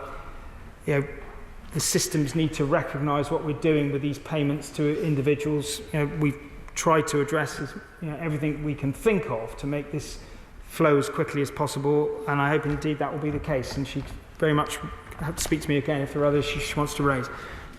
Rachel Maskell. Thank you, Madam Deputy Speaker. We are indebted to Sir Brian Landstaff for the comprehensive work that he has undertaken. However, it does leave many questions about the transparency and accountability of government, to this place, to committees, but also to the public. Can we ensure, moving forward, that those infected and affected are involved in co-producing the outcomes of the recommendations, but also that the separate departments are held to account, not least the Department of Health, saying many of those recommendations will fall on that department, and that the Secretary of State for that department is directly accountable in this new spirit of transparency to this House and beyond. Minister. So I thank the Honourable Lady for her question. And of course, many of these events happened over a very wide time span, back 40 or 50 years. But the issue is, what can we do going forward? She makes a very reasonable point about involving the infected and affected communities in this process. And clearly, one of the things that I've mentioned is the arm's length body having sufficient distance from government to give confidence to the community. We need to get that right, and we need to make sure that the appropriate governance is in place so that the representatives of those communities can have meaningful influence in how they engage going forward and on the wider issues that she's mentioned. Jason McCartney. Thank you, Madam Deputy Speaker. I really welcome this detailed and thorough statement, and I welcome it on behalf of two of the victims in particular. An unnamed constituent who actually came to my first ever advice surgery back in 2010 at Huddersfield Town Hall. He told me how during a blood transfusion he'd been infected with HIV, hepatitis C and CJD. But also on behalf of another victim, Mel McKay, who, although she's not a constituent, she lives on the east coast of Yorkshire, we've become friends over many years whilst campaigning on this issue. But can I also ask that, as well as delivering compensation rapidly, can the Minister also confirm there will actually be no time limits at all on when the victims actually start applying and completing their applications for compensation? Minister. I thank the Honourable Gentleman for his question. We will be having a review after 3 years to look at what the lifespan of the arm's length body should be. I acknowledge the challenge too with people who've got multiple conditions, and that's why I think I mentioned in my statement multiple awards, and that was one of the issues that the independent expert panel grappled with. But we want to make this accessible to everyone who is entitled, and I don't want to have artificial cut-off points that aren't that are unnecessary. But we do also need to make sure that we have an organisation that's fit for purpose to deliver this quickly. Catherine West. Thank you very much, Madam Deputy Speaker. My constituents Della Rines and Ruth Spellman have been active coming to Parliament and talking about the distress experienced by their families for many, many years. And my question is, firstly, would the Minister and the Shadow Ministers pay tribute to their work? But secondly, whether the Minister envisages that there will be any criminal convictions or any manslaughter charges due to individuals who may have really done the wrong thing. Well, I'm very happy to pay tribute to the work of Della and Ruth. Sometimes many of these individuals have been campaigning for 20, 30 or 40 years, and I pay tribute to all of them today. With respect to the criminal charges, I'm just not in a position today to make a comment on that, but I do think that there will be work to be done to examine the report fully and make an assessment of those at a future point. Caroline Anderson. Thank you, Madam Deputy Speaker, and I welcome the Paymaster General's statement today, and I'd like to put my thanks also on the record to Sir Brian and pay tribute to the campaigners who never gave up, and one campaigner in particular in my own constituency, who I won't name, but will know that I'm speaking of her. She lost her mother and can never be compensated for that, but she also gave up her job and her income. She doesn't regret it for a moment, but it has left her financially fragile in these later years, to the point that I've advocated with her mortgage lender for a stay of execution, a breathing space ahead of any potential compensation. So I know my right honourable friend can't comment on individual cases, but can he restate that as a child of a victim, she has been affected? I believe she qualifies on multiple measures, but can he today restate that for the lender and for her confidence and for my satisfaction? And really, again, I add my voice to that dire need for swift action. Time is precious. I'm grateful to my honourable friend for her sensitive portrayal of the individual circumstances of her constituent. And of course, this financial vulnerability that impacts so many affected because of the impact on the infected is why that we are bringing forward the scheme in the way that we have. I think she also highlights, well, I'm happy to confirm that the affected individual will be able to claim in their own right, informed by the qualification of the infected individual and the estate of the infected individual. But again, I recognise that a tariff-based system will inevitably have limitations. And so therefore, that's why the appeal mechanism, not beyond getting the parameters absolutely right in terms of severity bandings, care costs and so on, there must also be an appeal mechanism, a mechanism to challenge, such that we can ensure that everyone receives justice in an individual way. Florence Eshalomi. Thank you, Madam Deputy Speaker. Minister, earlier this year, on the 18th of January, I raised the case of my constituent, Nigel Wimborne, a victim of infected blood. As a result, Nigel developed various health issues, including renal failure and liver cirrhosis. Nigel wanted, and I quote, a faster resolution to the infected blood scandal compensation before it's too late for myself and others to see full and final resolution. Sadly, Nigel was too ill, and he contacted me again and his sister mentioned that she did not want him to be the latest statistic in this horrible affair. Nigel passed away on the 9th of March. He was just 63 years old. I spoke to his partner earlier this morning, and he's absolutely devastated.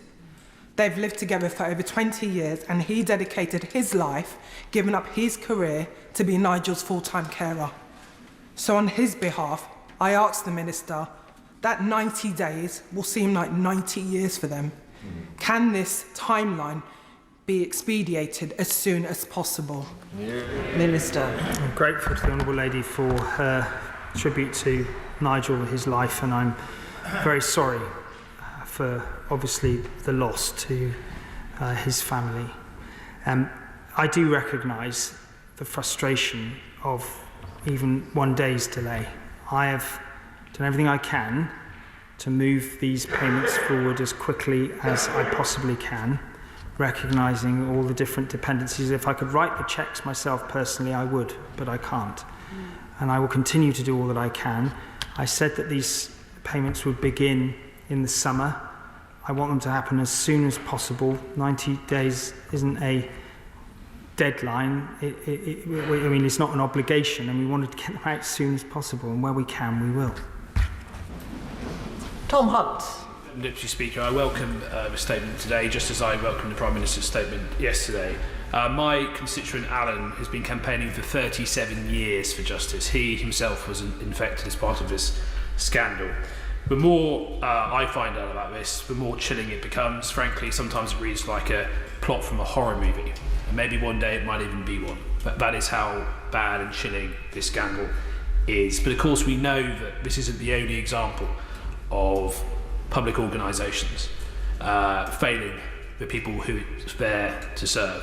Will the Minister confirm to me that transparency and accountability when it comes to our public service will be the key tenet and will rule the day? Minister.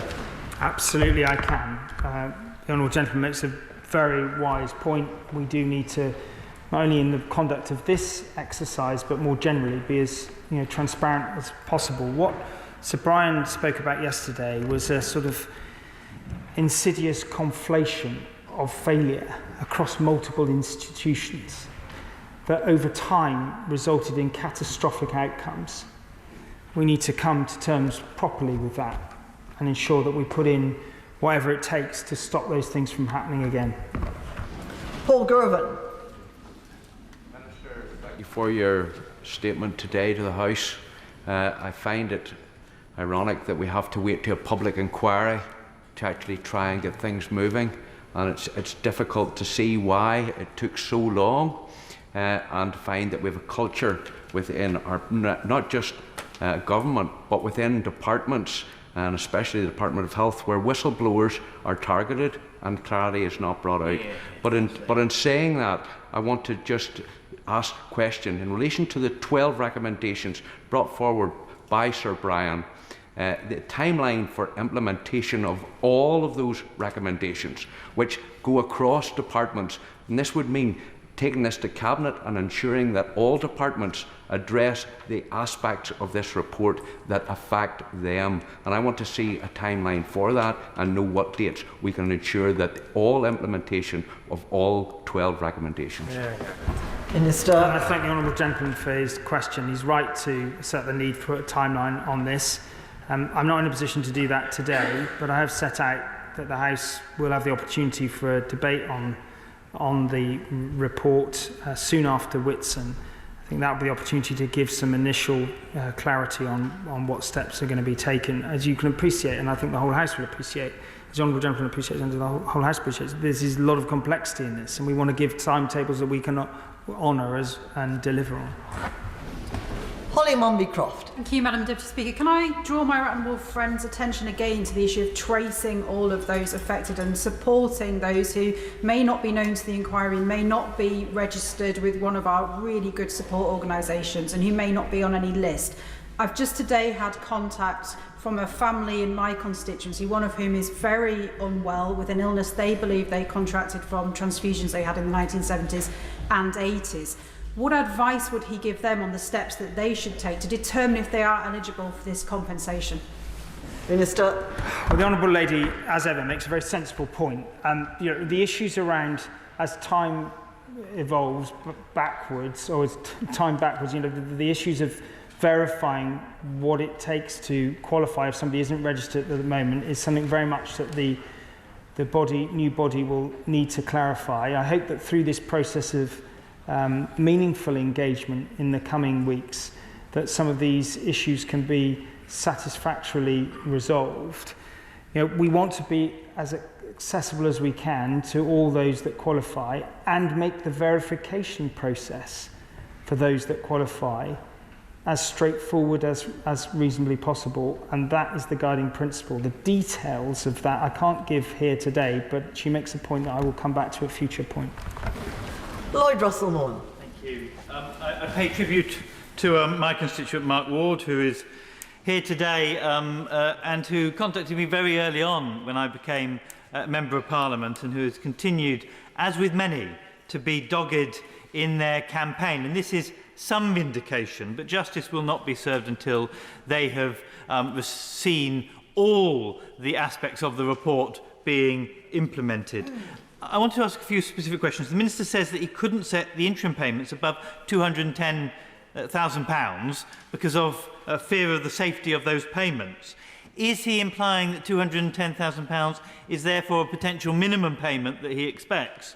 That is lower than the minimum interim payment for the Post Office, and so I would like some clarity on what that means. And the Minister says that he expects those payments to start from 90 days. Does he mean 90 days from now to be completed by the summer, or a 90-day period in the summer? It wasn't quite clear from the statement. Finally, public inquiries are at the gift of the Prime Minister. There's no formal way of them being agreed, apart from campaigners and people in this House, people like my honourable friend from Hull North, who force the Prime Minister to take action. And that does not seem like a coherent way that we right wrongs in this country. So will we start to think about a proper public inquiries reform that includes the duty of candour, includes a public advocate, and includes a way that committees of this House could launch those inquiries when serious matters occur? Order. Just before the Minister answers those questions, let me make it clear that in a statement of this kind, each member has the opportunity to ask a question. Now, I'm very anxious that everybody who wishes to ask a question should be able to do so on behalf of their constituents, but it really has to be one question per person. I've been lenient with the honourable gentleman, and I suspect that the Minister will want to answer all of those questions. Minister. Thank you. On the point about the 210,000, look, I took advice on what was the most I could comfortably secure to get out. He will see documents published today around the schemes for different conditions. I hope things will become clearer for him. I'm happy to correspond with him on that. On the timing, I said that the payments will happen in 90 days, beginning in the summer. I can't say which day of the summer, but 90 days is the time period. He makes some point, as Sir Brian did, about public inquiries and how they're initiated. I think there are a number of points that he also says with respect to how you would implement that. I think that's a matter for further conversation in subsequent weeks and debates. Paul Hull. Thank you, Madam Deputy Speaker. I, like many others, obviously welcome the statement yesterday and the comprehensive follow-up today. My Sedgefield constituent David Farry has been in touch, asking me to thank the Prime Minister for his apology, to thank the member for Maidenhead for initiating the public inquiry, and the Chair, Sir Brian, for his work. And I'm sure David will be pleased to hear the Minister's words earlier. But can I add my voice to those calling for this to be a watershed moment in public transparency? And on behalf of David, ask him to make real progress as urgently as possible, so David and others can start to think about moving on from these appalling events. Minister. I thank my honourable friend for his question. To David and to every individual affected by this, I can assure him that we are doing everything we can to deliver this as quickly as possible. And the wider challenge to the culture of government and institutions in this country is something that we will also address, and there'll be an opportunity to discuss that in the coming weeks. Caroline Lucas. Thank you, Madam Deputy Speaker. I paid tribute to all of those who fought so hard for justice for so long. It is impossible to truly imagine the pain and harm done to so many, including to some of my Brighton constituents who have shared with me their deeply harrowing stories. The setting up of the Infected Blood Compensation Authority is very welcome, and I echo those who've called for that body to be made accountable to Parliament. But would the government consider going further and potentially setting up an independent body to monitor and follow up all the recommendations and inquiries such as this? Because without such a mechanism, without such a body, there really does risk being a significant accountability gap, because no one is directly charged with the effective oversight of the implementation of all of these recommendations. Minister. I thank the Honourable Lady for her representations on that. I think it's certainly something that needs to be carefully considered in the context of all that Sir Brian has said. And I think one of the challenges in terms of accountability is when recommendations are made outside of this place and they encounter the challenge of delivery, that sometimes the challenge of delivery means things have to be done slightly different differently, but they do meet the spirit of the recommendations. And so we need to make sure that in that accountability mechanism there is sufficient scope to recognise that challenge. Otherwise, we'll be in a position where we'll be making false judgments. But the spirit of what she's saying needs to be taken forward, and the government needs to reflect on that thoughtfully. Andy Slaughter. Thank you very much, Madam Deputy Speaker. In 2010, my then constituent Andrew March, himself a victim of contaminated blood since the age of 9, succeeded in a judicial review that found the payment of compensation by the UK government was flawed. He said then, "We hope the government will now consider the whole issue of compensating those so tragically affected by the contaminated blood disaster instead of making token derisory ex gratia payments." It's taken a further 14 years for government to follow the leads of the courts and now the inquiry in calling for justice for Andrew and the thousands of other victims. From 2010, we attended countless meetings, debates and briefings and heard warm words from a succession of health ministers. Nothing happened for years, and then matters proceeded at a glacial pace. What mechanism will be enforced to ensure the scheme announced today is implemented with rigour and urgency? Minister. Thank the honourable gentleman for his question. Look, I think we can go back to the Heath, Callaghan, Wilson, Thatcher, Major, Blair, Brown, Cameron, Theresa May governments. All of them come in for criticism. Come under criticism. Theresa May initiated a public inquiry with significant input from numbers of people across the House. I think we've all been very clear on the government side that we wish things had happened sooner, but I am doing everything I can to move this forward today. I'm resisting any attempt to politicise this. The honourable gentleman makes some points about accountability. We have an immediate obligation to put into regulations within 3 months of royal assent, regulations that will essentially activate the arm's length body. We have a shadow entity in place. We have an interim CEO, an interim chair, an engagement planned for literally the coming days with 20 people employed by the end of next week. I will continue to work with anyone and everyone across the House to make sure that we meet expectations on this. Just for the record, I know that the honourable gentleman meant to refer to the Right Honourable Lady for Maidenhead. No need for apology. The honourable gentleman is answering very fully and correctly, and I didn't want to interrupt him not at all. Stuart MacDonald. There was indeed much to welcome in what the Minister said today, but can I take him back to the issue of existing support schemes, which are, of course, incredibly important for so many. And the second interim report at recommendation 13 said current annual payments under the support schemes should be continued and guaranteed for life, and further that such payments should only be taken into account in assessing awards for future financial loss or care provision. It wasn't immediately clear to me that what the Minister was saying today was consistent with that recommendation and trying to implement it. Could you provide that clarity now, because this would be very important for people listening in? Yes, I absolutely can. I'll be very clear about the continuing commitment the government has on existing support schemes. But clearly there is a point when the assessment is made on compensation entitlement under the new scheme and the interaction with what has come before. With then options set out. But again, this is something I want to give reassurance on today, and the detail of how that will work out must be done with the consent and approval of the communities involved. Stephen Kinnett. Thank you very much, Madam Deputy Speaker. Could I just build on a point made by my honourable friend, the member for North Durham earlier, about the risk of unscrupulous financial advisors swooping in, and it's appalling to even think that it might be possible, but we have a lot of experience on that based on the British Steel pension scheme, and I'd be happy to discuss any of those lessons learned with the Minister. But specifically on the point about my constituent David Farrugia, who tragically lost his father 40 years ago due to this appalling scandal.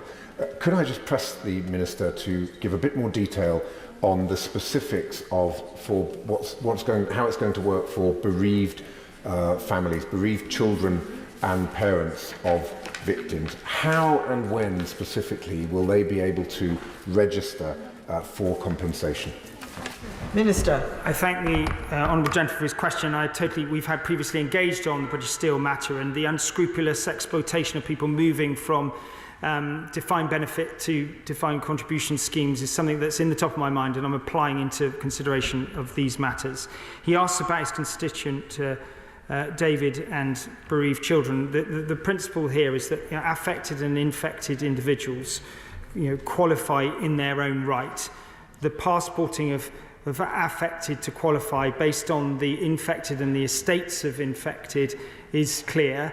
The details of how that process will happen will become very clear very quickly. We will have resources available through a website to register for updates in order that people can receive that as quickly as they wish. But forgive me, I can't say more than that today, but I think I've set out the principles of how this will operate. The operationalisation needs to happen quickly, and I will update more in due course. Andrew Bridgen.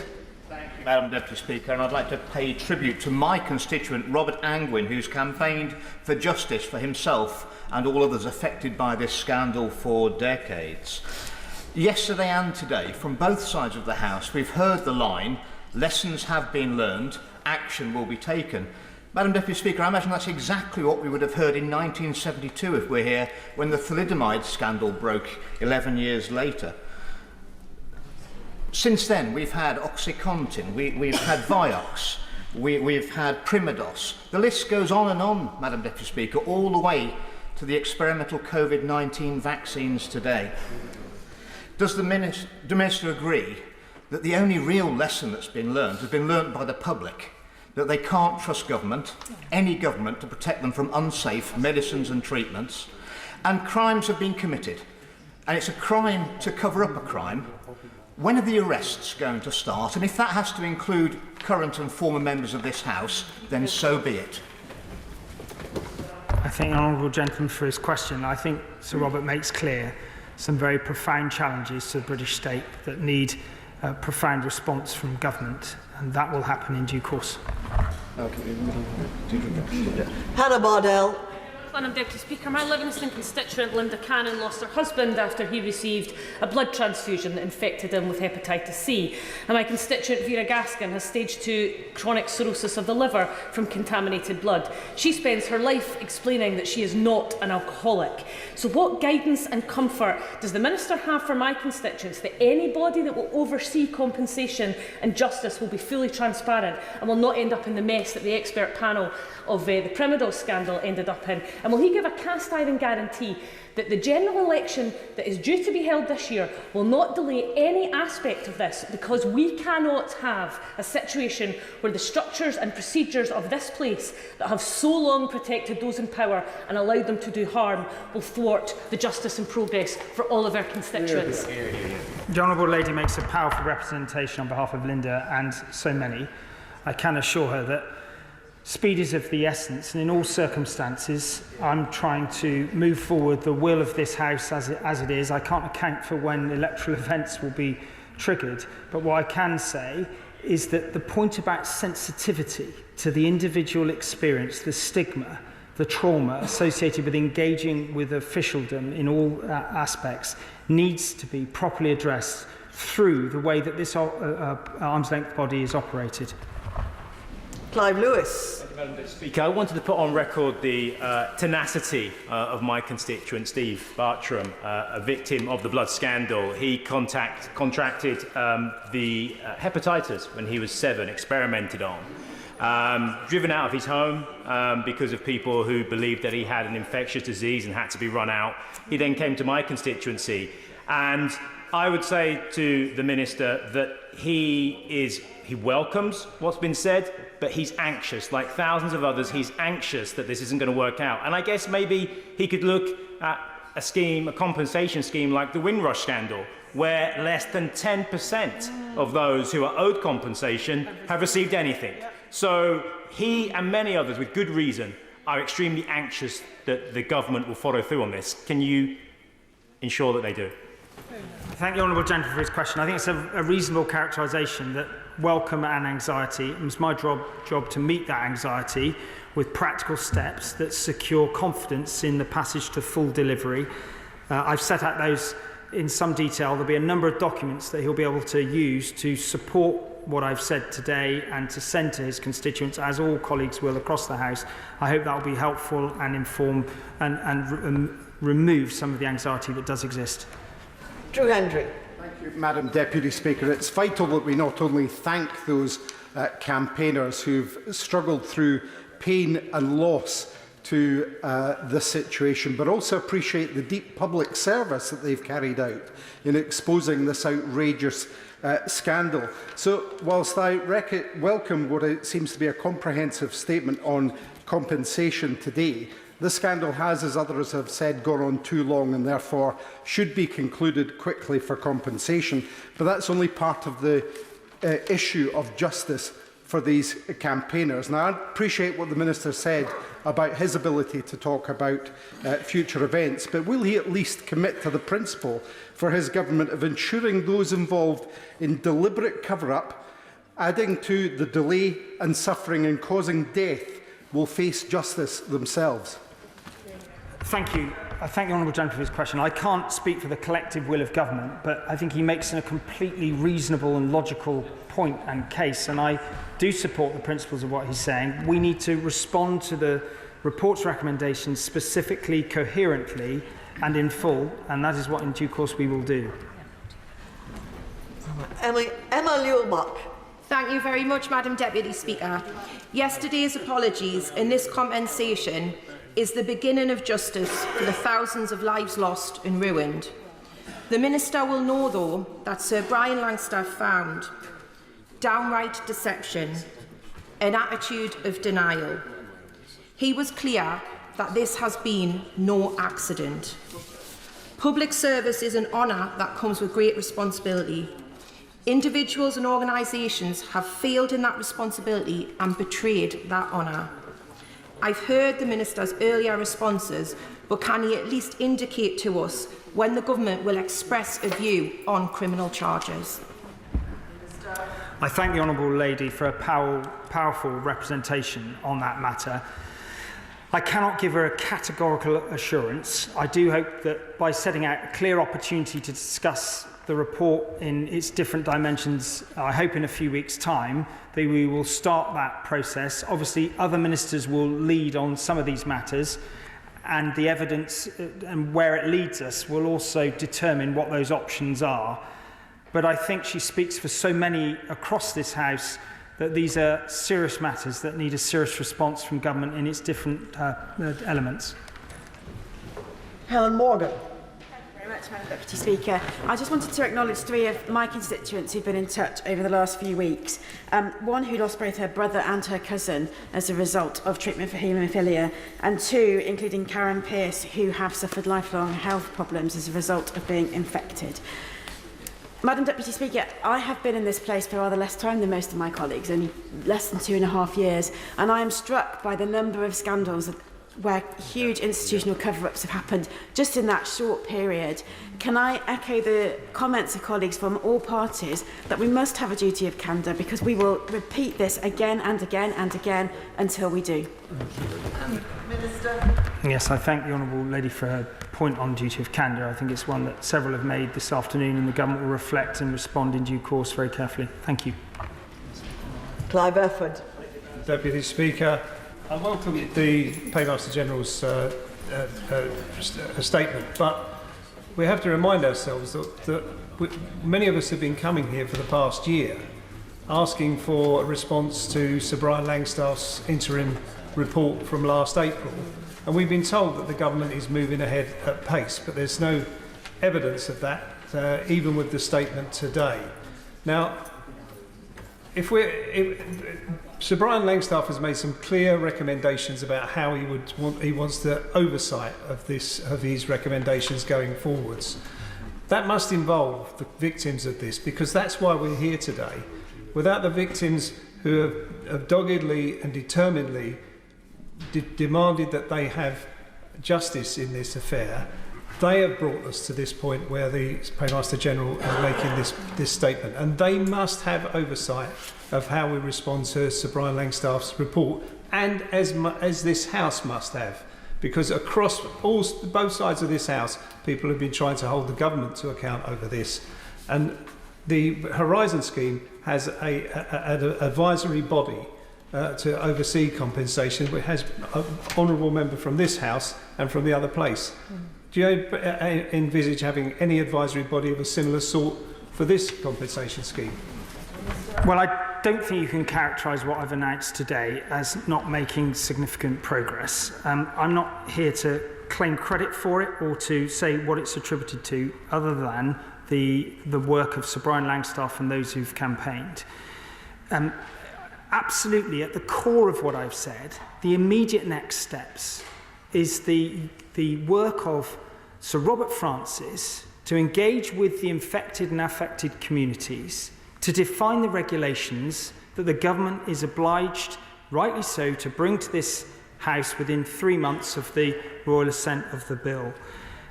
He makes another point about how this House could be involved in accountability of that arm's length body. I'm happy to reflect on that and come back at another point. Dan Garden. Thank you, Madam Deputy Speaker. May I put on record my absolute admiration for the victims and their families and their loved ones throughout this process, and pay tribute to my own constituent Susan Hallwood and her partner Dave McCall. Susan had 3 sons, all had haemophilia, and 2 received contaminated blood, and both contracted HIV and died of AIDS. Brian, aged 16, and Stephen, aged 9. And Susan gave evidence at the inquiry, and I want to thank her for doing that. And it's right that they are receiving an apology and compensation, but of course that will never be enough. And I would ask the Minister to address the issue of accountability, the issue of individual accountability for those culpable of doing wrong, and organisational accountability. And I ask him what he can do to make sure that this is not another example of compensation without accountability to add to Hillsborough and Windrush and other scandals that we've seen. The Honourable Gentleman speaks very powerfully about his constituents Susan, David and their family. I think he also makes the point quite clearly that compensation by itself isn't enough. I think, though, with respect to the wider accountability of institutions, hospitals, civil servants, the interaction between civil servants and government ministers and the NHS, there is a lot of complexity there in how we respond appropriately and thoughtfully, both altogether and on individual cases. So I hope he will respect what I'm saying and hope that we can engage on this at a future point in this chamber. Peter Grant. Thank you, Madam Deputy Speaker. I was contacted this morning by a constituent who, to the best of my knowledge, has never come forward before. That's something we're still trying to establish. As a 12-year-old girl, she received a blood transfusion that was infected with hepatitis B. She has lived with that infection for 70 years because she was infected not in the 1970s but in the 1950s. Can the Minister give an assurance that the compensation and other support that has been outlined today will be available to all victims regardless of how long ago they were infected, and can outline what he's doing to make sure that others like my constituent do not miss out simply because they didn't realise that this applied to them as well? Absolutely, the eligibility is clear. If people were infected by those NHS blood products and infected tissues, that they qualify. The only challenge is how do you verify that when records go back a long way, but those are challenges that can be met and we need to find ways of doing so. Beth Winter. Thank you, Madam Deputy Speaker. May I also begin by paying tribute to all those infected and affected in my constituency, Cynon Valley in Wales and beyond, and in particular Lynn Kelly, who is the chair of Haemophilia Wales, who've campaigned tirelessly over many decades for justice. Madam Deputy Speaker, The inquiry's compensation report recommended that an interim payment be paid to recognise deaths of people to date unrecognised, including bereaved parents, children or siblings. And the Minister will be aware that there are 28 such cases in Wales. You met with Haemophilia Wales a fortnight ago. Now, I note in your statement, the Minister made reference to interim payments. But can I please ask him to clarify that interim payments for previously unrecognised deaths, including those in Wales, will be made? And can he be specific on when those individuals will receive those payments? And can he be entirely clear if they will be paid through the Welsh Infected Blood Support Scheme? We'll have to wait for the UK compensation scheme to be established. Thank you. Thank you. She's right to pay tribute to Lynn Kelly, who I met in Cardiff, as she knows. But I just want to clarify, there are two interim payments here that we've been talking about. One that we put into legislation to £100,000 for the estates of deceased infected, where previously they haven't received that payment. We're working through with the infected blood support schemes how that will work. I can't update on that at this moment because we are working with them to determine that. And then the second interim payment, which builds on the 100,000 for the infected alive that I mentioned, which is 210,000, building on the one of 100,000 at the end of in 2022. That will happen in 90 days, starting in the summer. That will be given through the existing infected blood compensation schemes. The interim payment will, in order to expedite that as quickly as possible. And then we will update in the autumn with respect to the balancing payments. You'll recognise that that is part of a bigger payment people will be entitled to, how that works according to the journey of work and engagement with the communities in the next few weeks. Pete Wishart. Thank you ever so much, Madam Deputy Speaker. For over 20 years, I've supported constituents caught up in this unprecedented scandal and tragedy, and I want to mention just two of them. Bill Wright, who the Minister knows, who has led Haemophilia Scotland with such energy and enthusiasm for about the last 2 decades, and a woman called Tricia Tritheridge, who introduced me to the scandal back in 2001 when I was first elected, who unfortunately can't be with us because she died of age-related conditions in 2013. And I want to say to the Minister, well done. I think he's delivered, I have to say that. I think he's answered and reassured people generally well about some of the questions and outstanding issues that are still there. But I sort of suspected they'd be taken about last, so I just want to sort of say to the Minister that he will know what is now required. I think he's got the compensation side of it right. It's the responsibility and accountability side of the equation that now has to be addressed. Now, he's talked about a debate when we come back afterwards. He sort of hinted at other departments looking at all this, but we need to hear tangible effort and energy into what is going to happen to ensure that people are held to account and responsibility for the decades of obfuscation, of not taking responsibility, and for even lies that came to us as members of Parliament, and people like ministers from officials. When are we going to hear solid action about how this is going to be addressed? Well, I thank the honourable gentleman for his kind words, and particularly his words about Bill Wright, who I enjoyed meeting, who I know has campaigned so hard for so long, and the constructive way that Bill and his colleagues engaged with me, asking me reasonable but tough questions, and I hope that I've answered some of those today. He draws me from the compensation to other elements, and I'm frustrated that I can't offer him more clarity today, but I think he puts on record the need for a substantive response on a number of other elements beyond compensation, but he can be assured of my continuing commitment to deliver on that journey to full implementation of compensation as I've set out. Michael Shanks. Thank you, Madam Deputy Speaker. 20 years ago, the late former chair of the Scottish Infected Blood Forum, Philip Dolan, said that for years, every time we've reached the top of the mountain, the cloud lifts and there's another mountain to climb. And I think from the Minister's statement today, there is some sense that there might not be another mountain to climb, but there is a need for some transparency, particularly in what he's talked around eligibility, tariffs, the appeal process, and crucially timelines so that people can have confidence of when this is going to happen. Will people have access to legal aid if they wish to take their case, appeal their case? And on the point of existing compensation schemes, there's been some concern from a number of people about what's been announced today. In answer to the Honourable Member for Cumbernauld and Kirkintilloheast, he said they'd be shaped by people, that these schemes wouldn't just simply be abolished, but he has put a firm deadline of the 31st of March 2025. So can he outline exactly how people will be part of that process so they don't feel like they've lost out once again in this process? That makes a number of questions.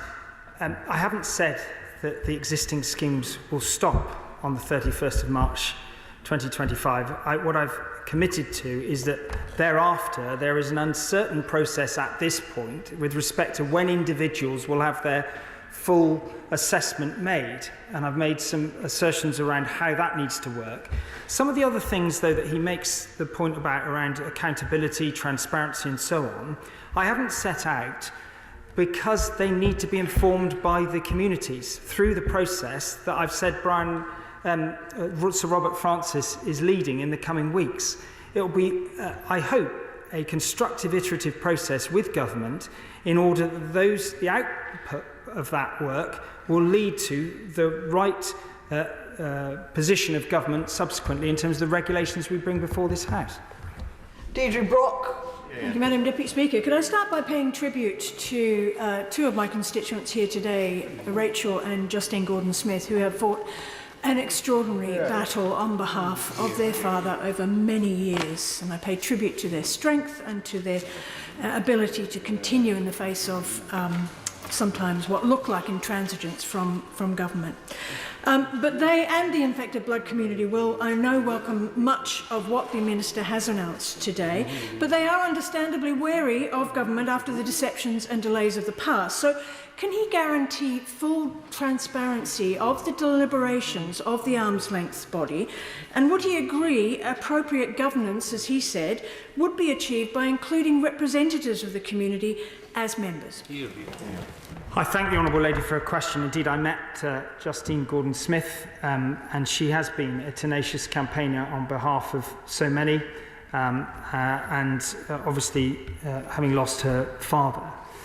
I can confirm that we will do everything we can to ensure that all communities, infected and affected, and there are considerable differences between them in terms of their views on how things should be conducted, but we will work to find a way of appropriately engaging them as these regulations are formed, but also ensure the right oversight takes place going forward so this arm's length body is something that they can rely on and have full confidence in, wherever they are in the United Kingdom.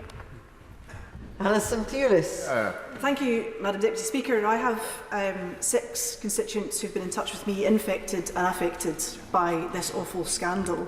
Many of them still want to maintain anonymity, such is the stigma that still persists today about these cases that they have, about these illnesses that they have contracted. But I was very pleased to see that my constituent Maria was there yesterday.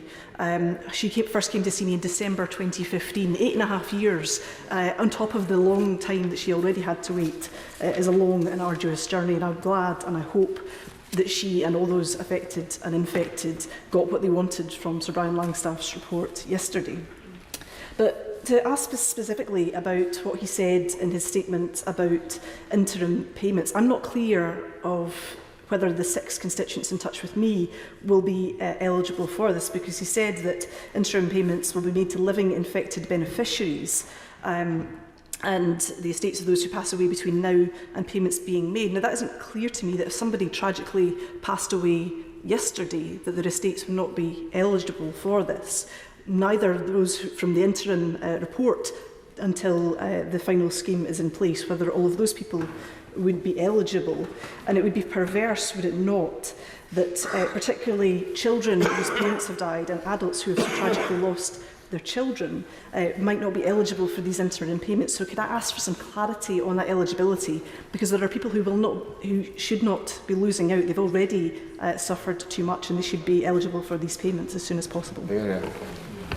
I thank the Honourable Lady for her question, and I note her presence there yesterday alongside me. I'm very happy to engage with her to clarify for her individual constituents. I'm very reluctant to make sort of binding assertions around individuals here on the floor of the House because I don't want to mislead her or anyone else. But I'd be very happy if she writes to me to respond to her as fully as I can. And finally, Jim Shannon.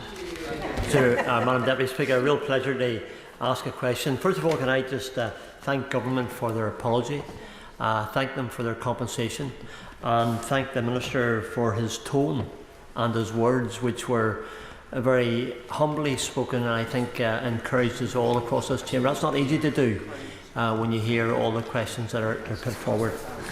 Victims have highlighted what they deem to be a lack of recognition and a lack of accountability. Today there is a recognition, and yet I do feel that within the accountability must be safeguards to ensure that similar medical experimental methods cannot be permitted to take hold and bring these devastating results ever again. So does the Minister not agree that whilst we can put right the wrong, we cannot put right the wrong, we can and must safeguard future children and adults, and this dreadful, family-destroying, heartbreaking, life-changing lesson is one that we all unwillingly and indeed shamefully have learned. Thank the honourable gentleman for his thoughtful question, and I want to put on record my satisfaction to be in Belfast as part of the engagement exercise that I undertook. Look, I think in some ways, some of what Sir Brian Langstaff spoke about, we could not envisage happening again because of changes that have happened in the health service and in the way things operate 40 or 50 years on. But what he talks about is much deeper. It's about the culture of transparency and dependency and candour between civil servants, the NHS and government. Yeah. That is a much more complicated set of issues to meet appropriately and fully. And so forgive me, I won't be able to respond to his specific point today, but he articulates the challenge that we need to meet as government. And I look forward to playing my part, whatever that is, in meeting it. Thank you. That concludes proceedings on the statement, and I thank the Minister for having taken a very large number of questions, having remained at the dispatch box for well over 2 hours, and for having answered every question thoroughly and carefully. Thank you.